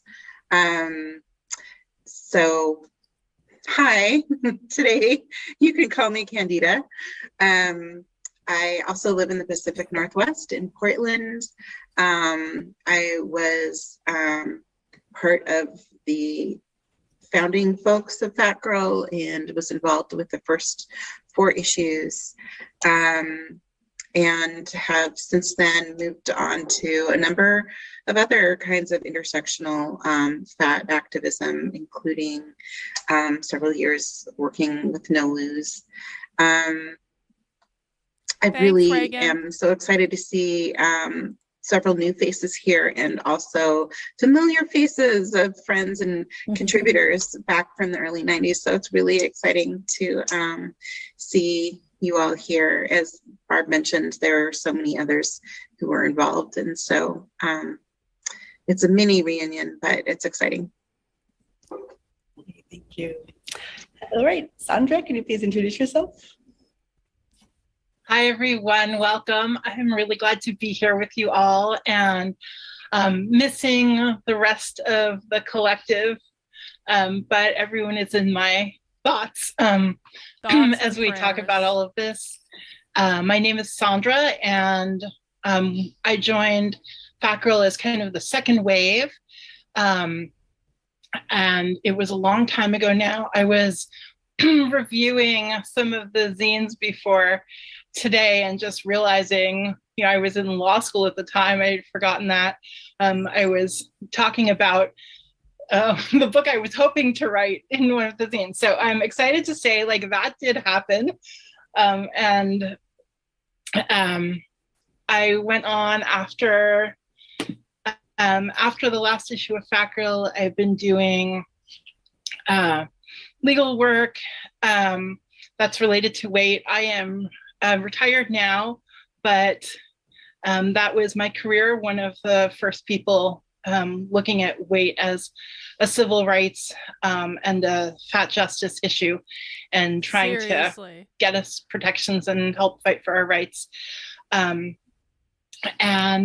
I am also really honored to have been able to co-edit the Fat Studies Reader with Esther Rothblum, which I also have. And the Fat Studies Reader, this lovely artwork that's on the cover was also done with Max, and it's really part of like the whole Fat Girl thing is like, if you don't see yourself, then just do it yourself. And so that really continued on through my life. And I think, that's my introduction. Glad to be here with everyone. Hey. Yes, and just for folks who might not be familiar, those are both very important books, really, really groundbreaking books in overlapping fields. So you should definitely have them in your library if you're, into fat studies. All right, so I guess now I circulated a list of questions to folks ahead of time. So the first question. There's a PDF of the Fat Studies Reader in the Internet Archive. I just found that, so we've got that as a nice little thing to look into. Reagan, thank you for this. Appreciate it. Reagan, such a great researcher. just a little one. How did the zine get started? And I think I'm thinking both about if people want to talk maybe about kind of influences of the zine and also just like the actual, a series of events that led to the creation of the zine. So who wants to get started? I'll start with the genesis story. It's a kind of fun one. Some of you might have known Heather McAllister. She was in town, and Max and I and Heather were hanging out in a bar on the Castro overlooking Market Street, and not a place that Max and I would go to because we never sort of felt comfortable there, but Heather was in cruise mode and gave her the best vantage point to look up and down the street. And so we were hanging out and trying to get Heather laid. Pretty much that's sort of the genesis. So that's kind of, it led to us having a conversation of Oso, who's not here. And he and I were exes, and when we were in Santa Cruz, were very involved in different elements of the community there. We were activists together. And after we left the community, we're asked to do a photo shoot for a sort of softly queer, sort of queer influenced zine that was about desire. And basically our photo shoot was just too fat for them and got rejected. And so we were talking about, well, maybe it's time for us to do our own. If they don't want it, let's just publish it. Why not? And so we just got really excited. But as we started just getting really excited about it, we sort of talked about all the things. The name was a part of the conversation, and the idea of, fat girl being a larger than life, and the emphasis on girl being, Shazam, and all the different sort of elements, really that conversation was just like, we were fired up and we were excited, and, we got Heather laid, and we moved forward and started saying, how do we make the zine happen, right? We did this, we accomplished this thing, let's accomplish the next. So it was born out of desire, and it was really about representation. But from that direct action standpoint, we were, I think, I can't speak for everybody in the collective, but everybody were artists and creatives, musicians, textile artists, writers, photographers, political activists, and we were doers and creators. And we believed that the vision was to create for yourself. We were a part of the whole identity politics that were going on. The community, there were a lot of fat dykes who were present in creating the culture there. All of our favorite DJs at the clubs, and the bouncers, and the tattoo artists, and the cute dyke at the cafe. We were all present, but we weren't represented, and we didn't have a voice. And this was a tipping point for us, and we figured out how to make it happen by asking others to join us. So that's really how I see it or remember it. Thank you. Candida? Yes, I want to just mention for context that whole thing that Barb mentioned about Queer Nation, ACT UP was also another direct action group. Those are very much happening, but also San Francisco specifically, the Bay Area, but really San Francisco was a total hotbed of DIY publishing at the time. And it was also just really a really burgeoning identified dyke-oriented movement. It was, there was just so many creative projects. I feel like there were so many amazing events that were really dyke-led, dyke-run, and dyke-focused, and including a lot of really sex radical events. These are old school lesbians, because remember, this was before lesbians weren't really allowed to exist anymore. And publications, play parties, sex clubs, women. I don't know about you, but I have not encountered a women's sex club since, specifically, not even just play parties, but it was specifically sex clubs happening for women. And we just were not represented there. We all know queer fat women, but we were very much not represented in any of these magazines that I was seeing or zines. A few smaller zines did have a bit of fat representation, but I think that is like sort of to set that scene of where we were coming from. There was just so much exploding creatively and sexually. Thank you. Yeah, Max? I want to add another condition that I feel like made Fat Girl possible that maybe we didn't completely acknowledge at the time, but that is that the Bay Area had already had a thriving fat liberation oriented fat dyke community. You know, they were already doing events. There's a bunch of fat dykes who are like maybe 10 years older than us, who are really involved in leftist politics in the Bay still. They were then and they are now. Many of them have passed on. But yeah, there was already a thriving community that we weren't exactly part of because we were a little too young, but it was there. It was sort of in the milieu, so to speak. You know, like they had been crashing the Pride Parade with a fat dyke party, you know, for a couple years before we started Fat Girl. You know, so that was kind of in the air already. For sure. Thank you. Anyone else want to speak to this? Well, I just want to go along with what Max was saying, you know, in terms of the other aspects of the community and what Candida was saying. You know, there were creative spaces like Lunacy, and we had a lot of support, I think, like from all there was like a queer small business. There was Red Doras, and there were, you know, there was the clubs at night, and there was Osento. Like I mean, literally, Fat Girl was made across the street from Osento, you know, literally.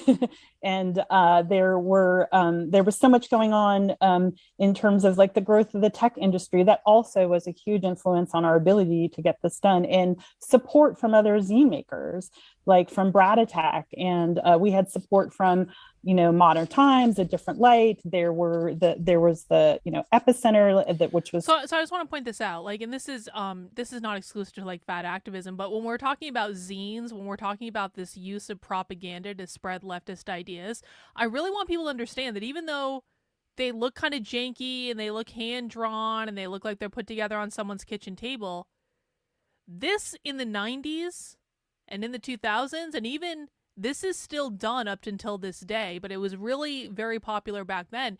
This was a whole fucking industry. This was not some rinky-dink little thing. Like, people who have been on these zine websites with me, like Reagan I know is someone who's looked into this, there are thousands of these things that were written, produced, archived, distributed in print copies now, in digital copies. There were entire presses. If you actually look at the Fat Girl zine, in the introduction, it thanks other zine makers for letting them use their printing press. This is back when printers were still like not really a thing, right? Because like it was the 90s. But they had a whole printing presses from this shit. And so I think a lot of times people mistake the kind of like it looks like a handmade nature of it with it not being effective or it not being ubiquitous. The first issue of their Fat Activism magazine, they printed 2,000 copies. Now, that might not be a huge amount in terms of like you're thinking about something getting tens of thousands of views or hundreds of thousands of views or things like that. But that was the first issue. And that's one zine of thousands of other zines. And so when I'm talking about zines and focusing on this as a way that this leftist propaganda was spread and propagated, it's not an insignificant thing once you consider the sheer volume of the operation. And that's why it's an important thing that I keep bringing up over and over and over and over and over again, because this technique is still being used to this day. I've seen high school classes and high school clubs today in which they're teaching high school kids how to make zines. No, the Nashville Shooter Diary was not a zine, it was a diary. Those are not the same thing. You know, sort of the punk anarchist zine place to go. I mean, there was just there were a lot of resources, and there was a lot of gentrification going on at the same time too. So you had the tech industry growing, the gentrification of San Francisco going on. Queer people were doing the gentrifying as it was happening. So there was so much like, it was a very fertile time with a lot of change and a lot of sort of in your. Not only did they have zine, they had a whole fucking Liberation Zine conference. That's a really good point, Reagan. They had whole events that were teaching people how to make these fucking zines. Space, people taking up space, people helping each other take up space, and that created opportunities to be able to find other people who are interested, but also I think it sort of created an opportunity for us to feel emboldened. It's not easy to go up to someone and say, hey, you're fat, you're cute, you want to like come do something with us, because you didn't know what kind of reaction you would get. And it wasn't always positive. It was, we were even though we felt, we were celebrating our bodies, but we were also learning and going through our own sort of individual journeys, and to like be able to like carry that enthusiasm forward and interact with other people and get them excited enough to want to participate and take risk. But not only just to like say, hey, I'm like, queer and I'm fat and I'm present and I'm a dyke, but to like really get into the sexuality of, our bodies and be able to, a lot of us were, a part of the pervert community too. And to be really public about it was even now when,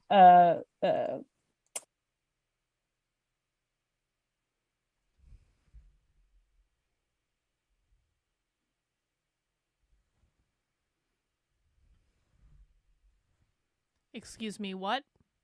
Sexuality of, our bodies, and be able to, a lot of us were, a part of the, pervert community too. What does that mean? Of, our bodies, and be able to, a lot of us were, a part of the pervert community too. And to be really public about it was even now when, what was it, last year, Rose started doing her research, or she was working, it was a year ago in spring, and Max said, hey, Rose would like to talk to you. Would you like to, be involved in this? I was like, well, that's great, because I really had been thinking a lot about Fat Girl and how it sort of threads through not only my life, but other lives. And, but I also was thinking at the time, well, am I really ready to go back and sort of, with all of the technology that's out there now, revisit those stories, because we really put a lot out there. Like, there wasn't much that we left unturned over or unseen, I think, through the zine at that point. It was risky then, and I think it was. Buck Angel has a pervert tattoo across his back. I didn't know that. That's funny, though. That's funny. So when they say pervert, guys, they don't mean anything to do with kids. Again, that's all the stuff around kids is almost always a conservative bullshit talking point that we don't pay attention to. They mean the kink community or the BDSM community, which aligns with what we've seen in the magazine, in the zine. So, like, I don't want anyone to think that this is anything to do with grooming. That, again, is a conservative bullshit talking point that is not actually hinged into reality. Has to do with BDSM, which they really like a lot. Leftists like BDSM a lot. There's no reason I should know that, but I do, because that's how much they like it a lot. It was kind of risky, for us even to have these conversations and have everything be digitized and put it out there again. So my point being that the ability to do as an individual often comes from the fact that other people are doing at the same time, and there's sort of safety, and there's also inspiration in seeing what other people are accomplishing. And so it's sort of, Nope. BDSM. Did you look at the zine? It's BDSM. Stop making stuff up. Even if I didn't know all of the individuals that were a part of my community, but I saw what they were accomplishing, I said, okay, if I can get up today and get something done and I see what they're getting done, I'm going to go out there again and try this, you know? So I don't know. I just want to point out that how important community is really.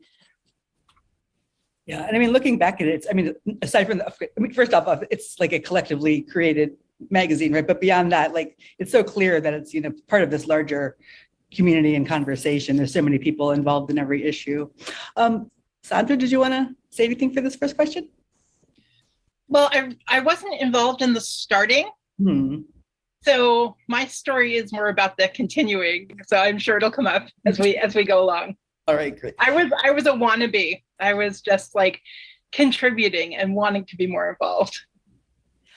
One question that actually came to me as we were talking, from the start, was it always conceived of as a sex zine or periodical specifically, or was it more about kind of fat queerness more generally than sexuality? Or how did you guys think of it as a sex zine or an erotic zine? How did you kind of think of it in that regard?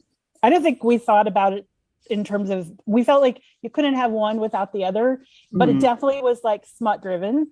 And it was definitely about, you know, making sure that there was sexual representation, not just fat queer representation, that we couldn't, you know, how do you, I mean, that's where we were ratties, right? You know, in terms of we didn't want sort of a cleaned up corporatized, we're just like, we may be the girl next door, but we're sexual, the sexual girl next door. We're not sexual, but we also were, everything was very intentional. I mean, we took 6 months before the first issue came out, because we really went through a collective process that was consensus based. Not everybody had been in a collective or worked in a collective or understood consensus. And, you know, so we really explored all the different aspects of what we wanted to, people wanted to have in the zine. But the political component of it was always there from the beginning, not only because it was a political act, but also to protect ourselves. I mean, we really sort of talked about, and there's some good, if any of you have read the interview with in the book zines, you know, we sort of talked about like the lines of what's smut, what's pornography, whether or not we could show penetration. You know, if someone sent something into us, how do we determine whether or not we can and can't include it? And we decided we weren't going to limit ourselves. And we also made sure, even on our covers, to have really clear markers that said this was a political act. So if it was ever in a court situation or in any other situation where it had to be defended, it was integrated. It was. So what she just said is, and I want to make sure to show this so you know what she's talking about. This is actually kind of important. Okay, so we scrolled through this zine earlier, so you guys can kind of get a basic mise en scène of what this is. This is the first issue of like the Fat Girl zine. This is the third page. And so what she's saying is they had Fat Girl is a political act in like the opening pages of the document. Okay? Well, that has to do with, at the time there were legalities around publishing porn. That's what that is. So this, I mean, we talk about queer being a far left political ideology. And someone asked earlier, are these socialists? Yeah, these are socialists. Queer is a far left political ideology. Fat activism, fat studies is kind of like a subset of queer ideology. And so they're flat out telling you they're doing this as a political act. These are leftists.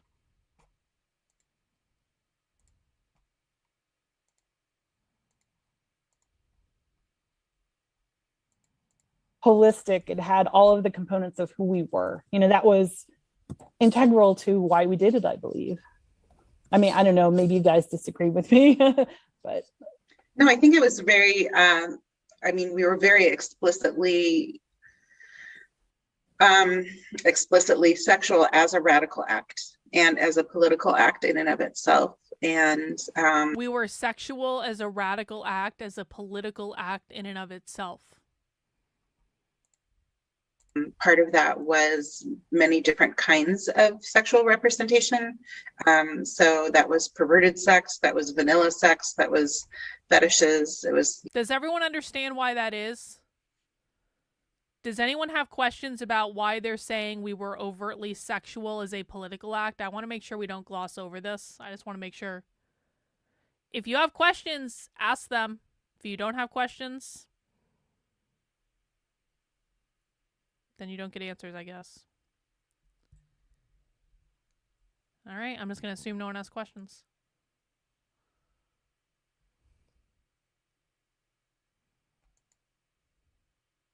Okay.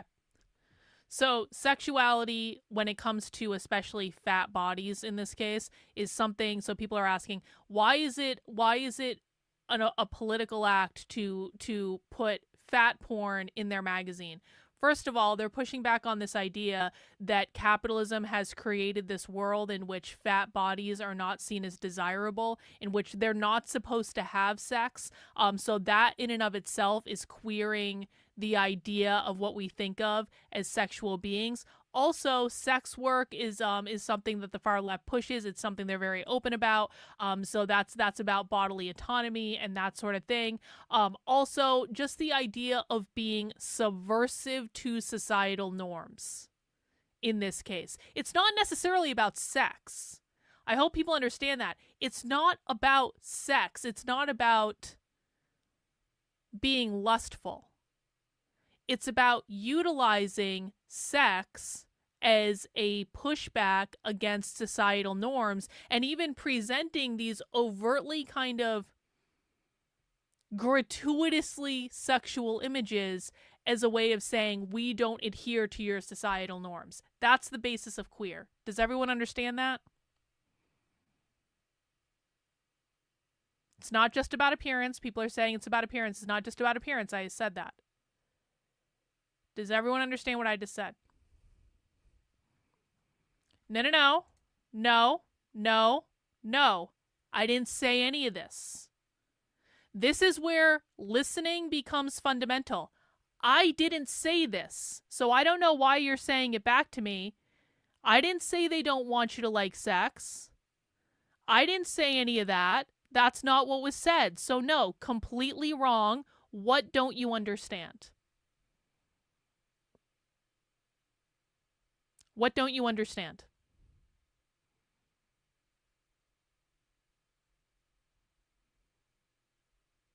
I don't like it when people make it overtly obvious that they're not listening to what I'm saying.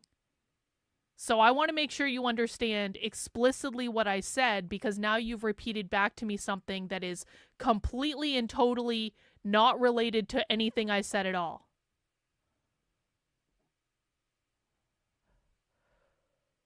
Right, but that has nothing, that's not correct though. Do you understand better now, and can you repeat to me back what I just said? They don't dislike sex. I don't know where you're getting this idea. They don't dislike sex. They don't want other people to dislike sex either. That's not remotely in the frame of discussion.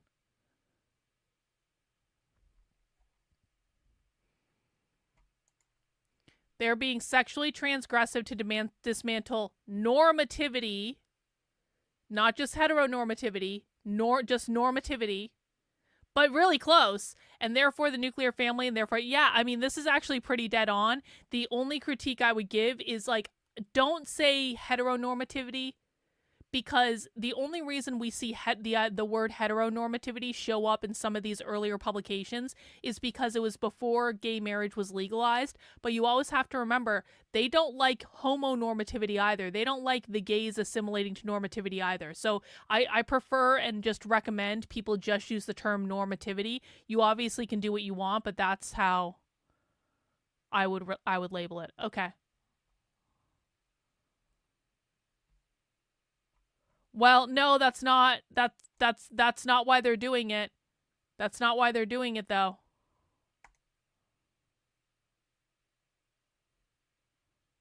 Okay, moving on. You know, like, before we continue to sky's descend the limit, into depending on Retardia. what people had to contribute and where the imagination went. But it was a very explicit part of having that, and that it was not only that, you know, as one part of our diverse existence. Definitely.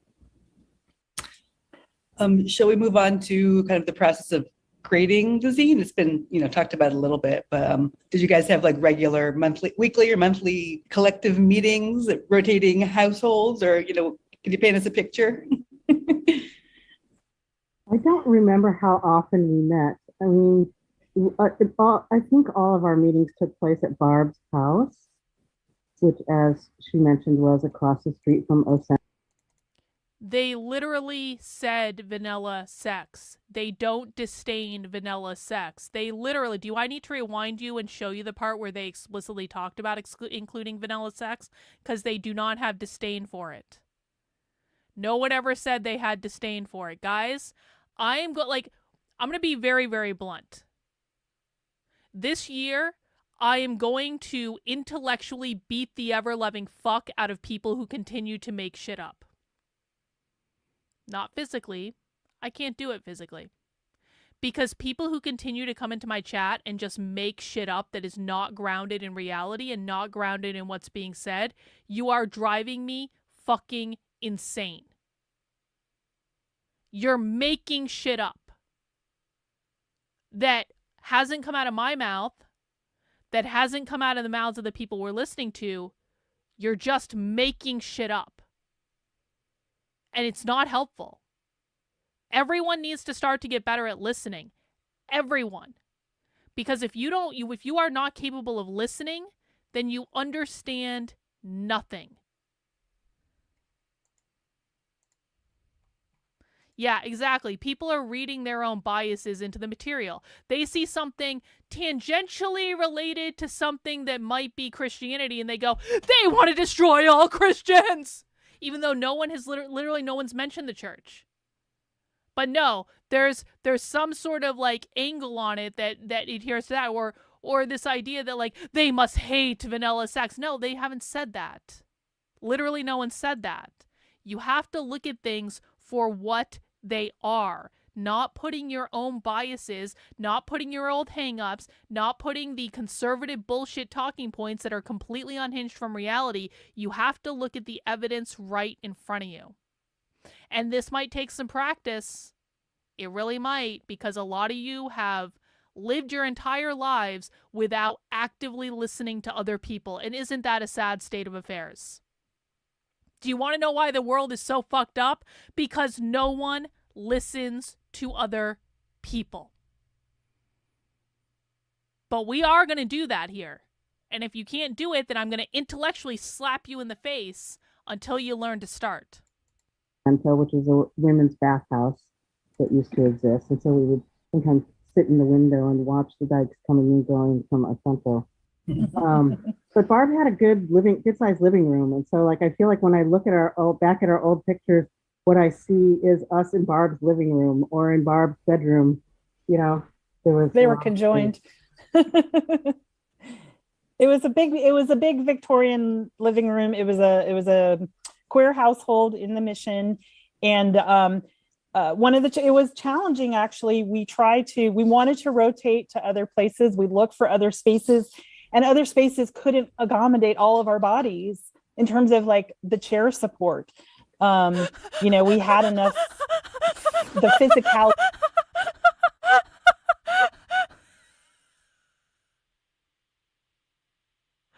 Other spaces couldn't accommodate our bodies in terms of the chair support. That's just unfortunate language right there. And other spaces couldn't accommodate all of our bodies in terms of the chair support. We had enough, the physicality worked in terms of us being able to be in the same space.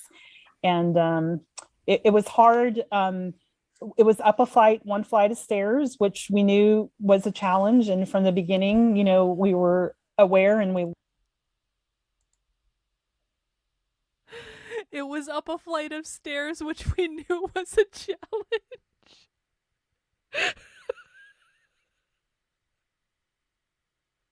I feel so bad for laughing at this, but you just can't help it.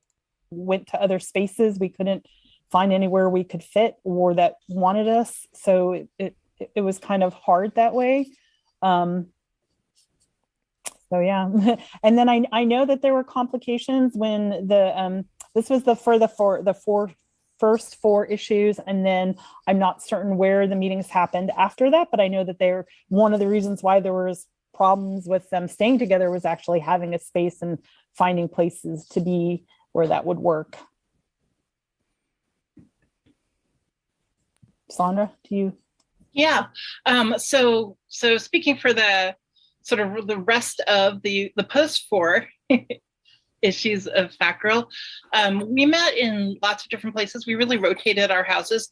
I don't remember how often we met, but I can recall being in many different people's houses.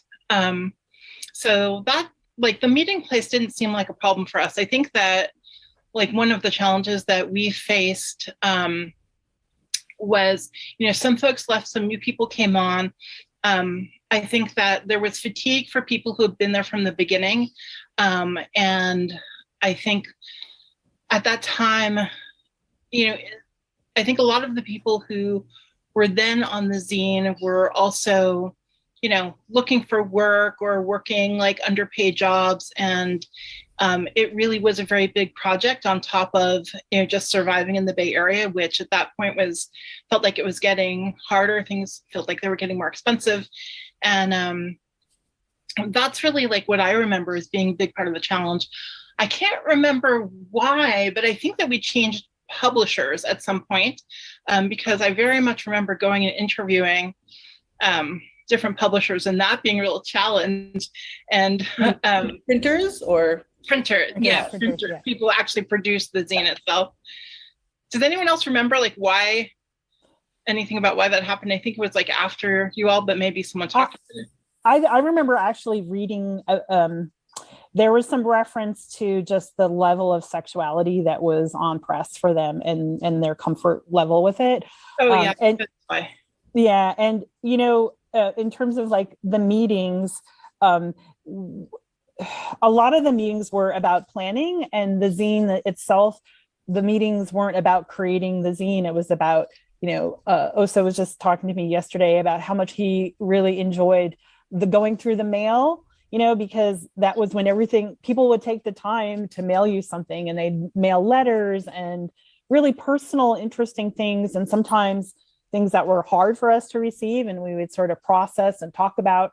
We spent a lot of time how to respond to people and what we wanted to do, how to fundraise, how to get things done. But then the creative process we would do is we'd talk about what we wanted to do, who wanted to be involved in what, those of us who like to work on the roundtables versus, people had their own columns, and we'd sort of share ideas. And then sometimes our meetings were really about just processing our feelings and experiences, and just sort of, it was a very gestalt process to go through to do the zine, as much as we would be, proud and confident. It brought up many of us who had trauma histories and or didn't, and there was just our different dynamics, as we had different means to contribute and different abilities. We sometimes would kind of bounce off of each other, literally, like in good ways and bad ways.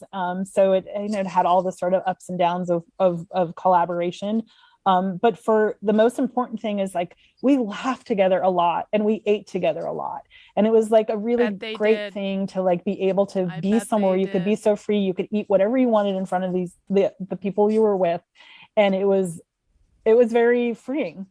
We also spent a lot of time outside of the meetings, socializing and getting together and going out together as very large groups. Like the group itself was large.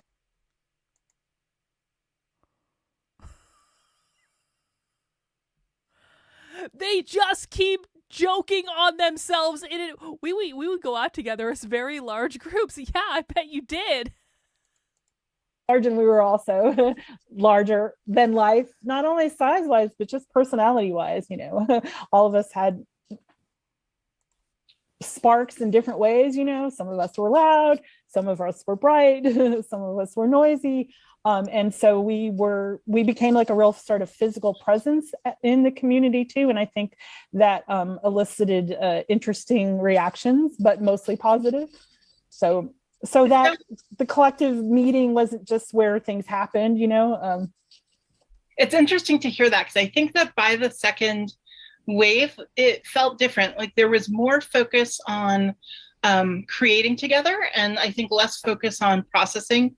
I remember we would sleep over together, and like work on the zine, like back-to-back projects together. Like we would review the layouts together. It was less like people would go off, do their thing, and then just slot it in, and more like there'd be like, what do you think about this layout? Like, what do you think about this, this photo? We would go through all of the submissions all together. We would all like provide feedback by the end.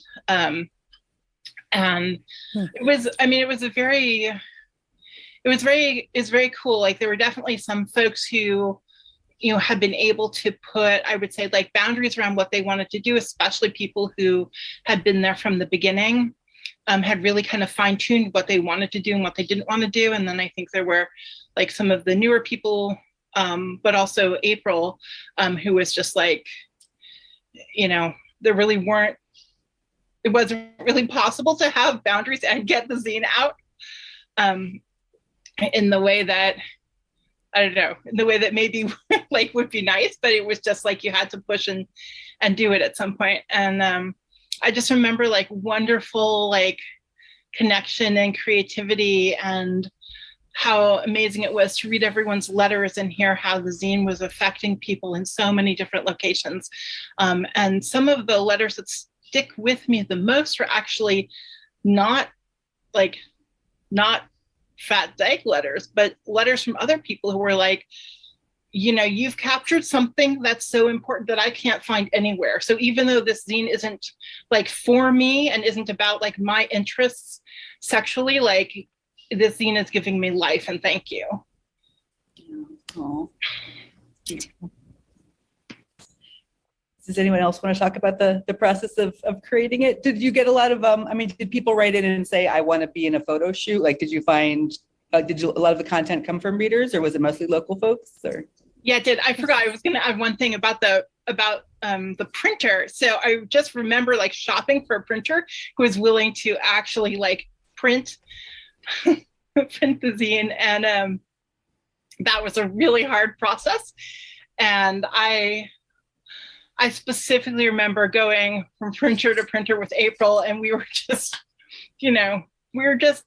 basically super fat people being like, we're trying to print this smutty thing.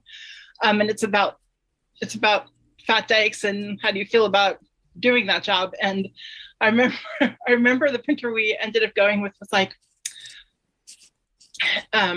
she was a very petite woman, but and there was a bit of a language barrier. So we were trying to explain it in the, like, literally in the middle of like the print shop with all like the loud noise.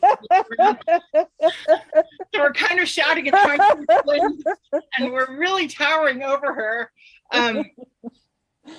And she gets this like look of understanding, and she says, "Oh, special pictures."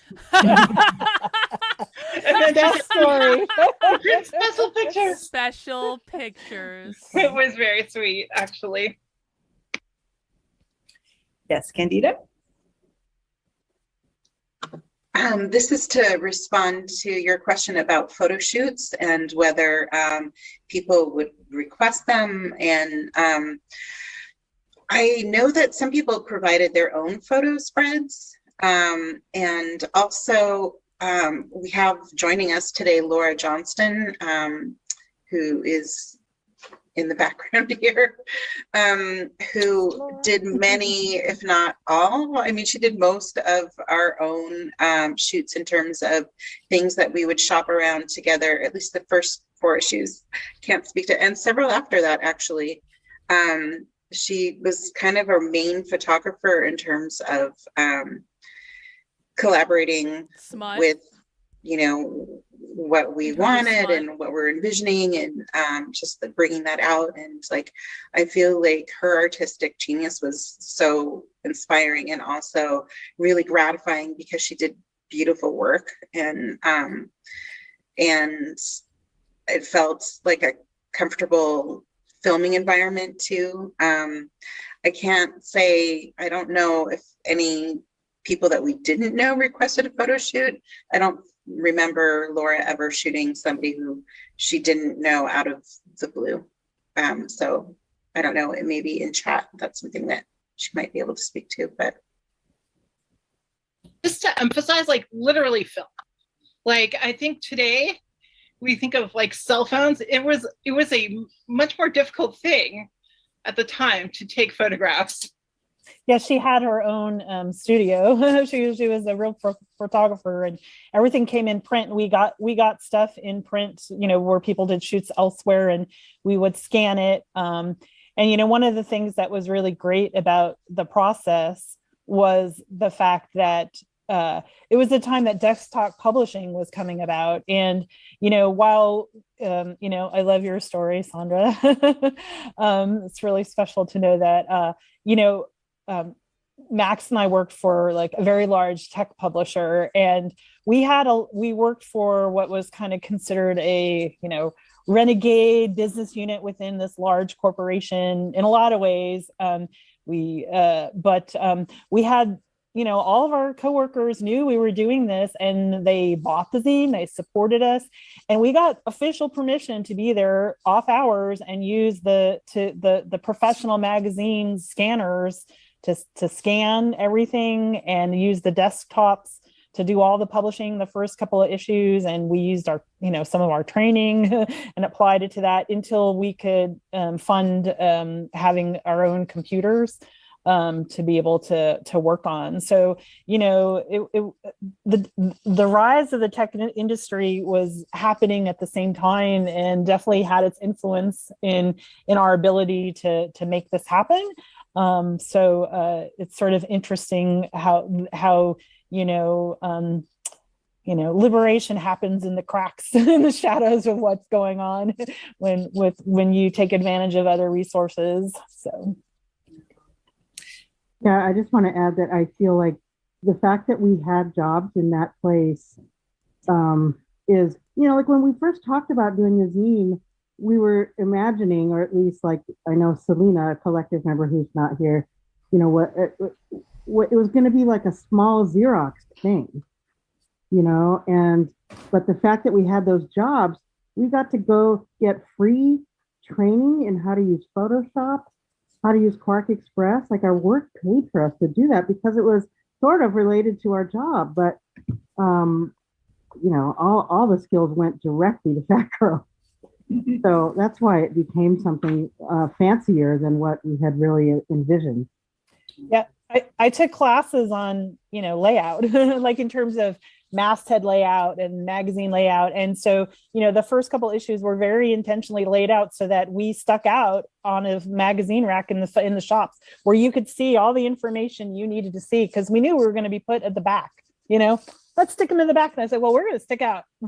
So, we were very, as I said, everything was very, very intentional. And, I'm glad to hear that you didn't have to talk about everything quite as much, Sandra, once the next 4 issues. It just really sucks that these people, and by these people, I mean far leftists, I don't mean fat people or dykes or anything like that. I mean far leftists. It just really sucks that leftists figured out this publishing mechanism and then just started cranking out material using this kind of fun, creative publishing mechanism that really, I mean, they're talking about the fact that like in the 90s you had to have things, you had to have cameras, you had to have studios, you had to have really expensive technology in order to make stuff, which is very, very, very true. But like they figured this out, and it's like they were the ones that used creativity to get a message out. They were the ones that figured out these resources. They had the motivation to do it. Why wasn't the right doing anything? Why wasn't the right creating? I really think it's because the right doesn't know how to create. They don't think like this. They don't think, why don't a bunch of us get together and publish a really cool magazine that people want to read? And, well, yeah, but like, why was it the left that got to co-opt punk culture? I mean, it is punk culture. Like, zines come from punk culture. Queer co-opted punk culture at some point. But it's because they were there. It's because they were there. And conservative and right-leaning people weren't. and they weren't paying attention. And when they did pay attention, they just poo-pooed it and said, no one will read that. I don't know why they're doing that. It's stupid. It's gross. It's too hard. And in the meantime, people like this and the thousands and thousands and thousands of other zines that were created were just getting pumped out into the cultural zeitgeist in a cool way that people wanted to interact with. Yeah, we have jobs. We have jobs. They don't have jobs. We have jobs. Exactly. That's exactly the mentality. And it is infuriating because, like, I'm going to be doing a zine this year. I'm doing my own fucking zine. And if people want to come and help out, they can. And if people want to create stuff for it, they can. I've talked about that before. I'm going to be really kind of pushing into that. But, like, I'm doing my own fucking zine. And I don't know if people will read it. I have no idea. But you know what? If these people can do it, then we can do it. And there's no reason why we can't do it. And I don't know, maybe some of the Groypers will come and help and do it because the Groypers are actually creative. The reason I bring them up is because they're actually creative. They do things. So maybe we can get them involved. I mean, is it really that crazy of an idea to get them involved? Can we have them create and write some articles about nationalism and their ideas and stuff like that? Like, why the fuck not? Why the fuck not? Anyway, guys, we do have a little bit left to go in this interview, but I think I'm going to call it a wrap for today's stream just because I do have another stream coming up at 9 p.m. tonight. Jennifer and I are going to be doing Disenrage at 9 p.m. Disenrage is a show that Jennifer and I do about spirituality and crystals and psychicking and astrology and aliens. And tonight we're going to be watching the debate between the Christian and the Anunnaki guy that we were supposed to watch last week, but then we replaced it with something else. But so we are going to be watching the debate tonight between the expert in the Anunnaki and the Christian guy, and apparently it was a massive shit show because everyone in the Anunnaki community was talking about it, and so I think that'll be interesting. I'm going to take the side of the Christian just because I'm being contrarian. So, Billy Carson. Yes, Billy Carson. We're watching Billy Carson tonight. Yeah, we are. Yeah, the black guy. So, is whose birthday? Gary the numbers guy? Is he the other guy in the debate? Well, happy birthday, Gary. It's a Capricorn. Always a Capricorn. Always a Capricorn. Anyway, guys, so I'm going to be, I'm going to take a little bit of a break until then. I'll come back at 9 p.m. tonight for our festivities. And we will continue the shit show that never ends tomorrow. As a reminder, guys, if you want to support the work I'm doing and keep me in business, the very best place that you can do that is by heading over to my Substack. That is Carlyn, KARLYN.substack.com. And please check out the Counter-Revolutionary Book Club. This is a new series of podcasts that I'm doing. I created its own standalone podcast where we're going to be going through and reading a lot of this far left stuff, breaking it down, talking about it. And I made a podcast out of it. The first episode is up. We did Towards the Queerest Insurrection yesterday. This is a foundational text on the far left. All far left activists that are in the queer community have read it, I promise you. So if they're reading it, we need to read it too. So check that out. There's going to be lots of episodes coming up. If you want to get ahead on your reading, I actually have the entire list of articles that are on the list right now. And of course, we won't just stop at these articles. This is just where we're getting started. So if you go to the Dystopian Documents Queer and Gender Activists Are Reading article on the Substack, you're going to find a whole list of articles. Each article has a link to the usually the anarchist library with it. I actually did a review of this article last year, the Gender Accelerationist Manifesto. Wait until we get to this one, guys. Just you wait until we get to the Gender Accelerationist Manifesto. But you can get a head start reading the articles right now. I also have PDFs of all the articles. We've got a lot of cool stuff that we're going to be going through. And so please check that out. And as a reminder, the Counter-Revolutionary Book Club is now available to subscribe on Apple Podcasts and on Spotify. And if you subscribe to it on Apple, leave it a 5-star review. Just for shits and giggles. I promise it's going to be awesome. 5-star reviews are great. I appreciate it. And remember, James Lindsay has already given his thumbs up. So what more can you ask for? Anyway, guys, that's all I have for today. I will be back at 9 p.m. tonight for alien festivities, and we'll be back tomorrow to do it all over again.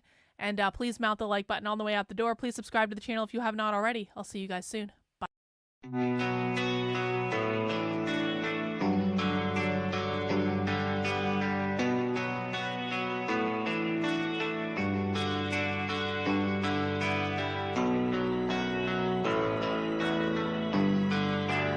How are you feeling? How long have you been here? 3 months, May 17th. And what brought you? That's difficult to answer.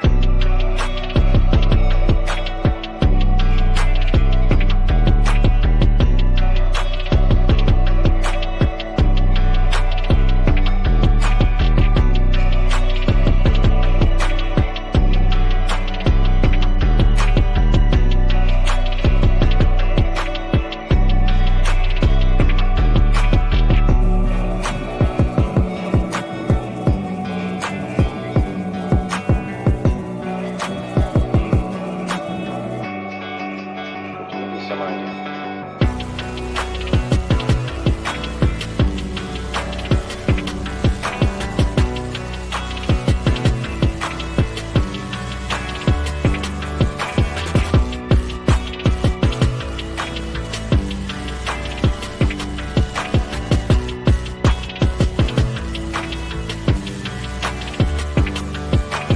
I am not completely like other people. What do you mean by that? People dislike me because I am not completely like them.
I am trying to do with my life something which few people try to do, and this influences my thinking and consequently my action. What is it you're trying to do with your life? Play the piano for people. I'm not clear. How is it that playing the piano for people has eventually resulted in your being here in the hospital?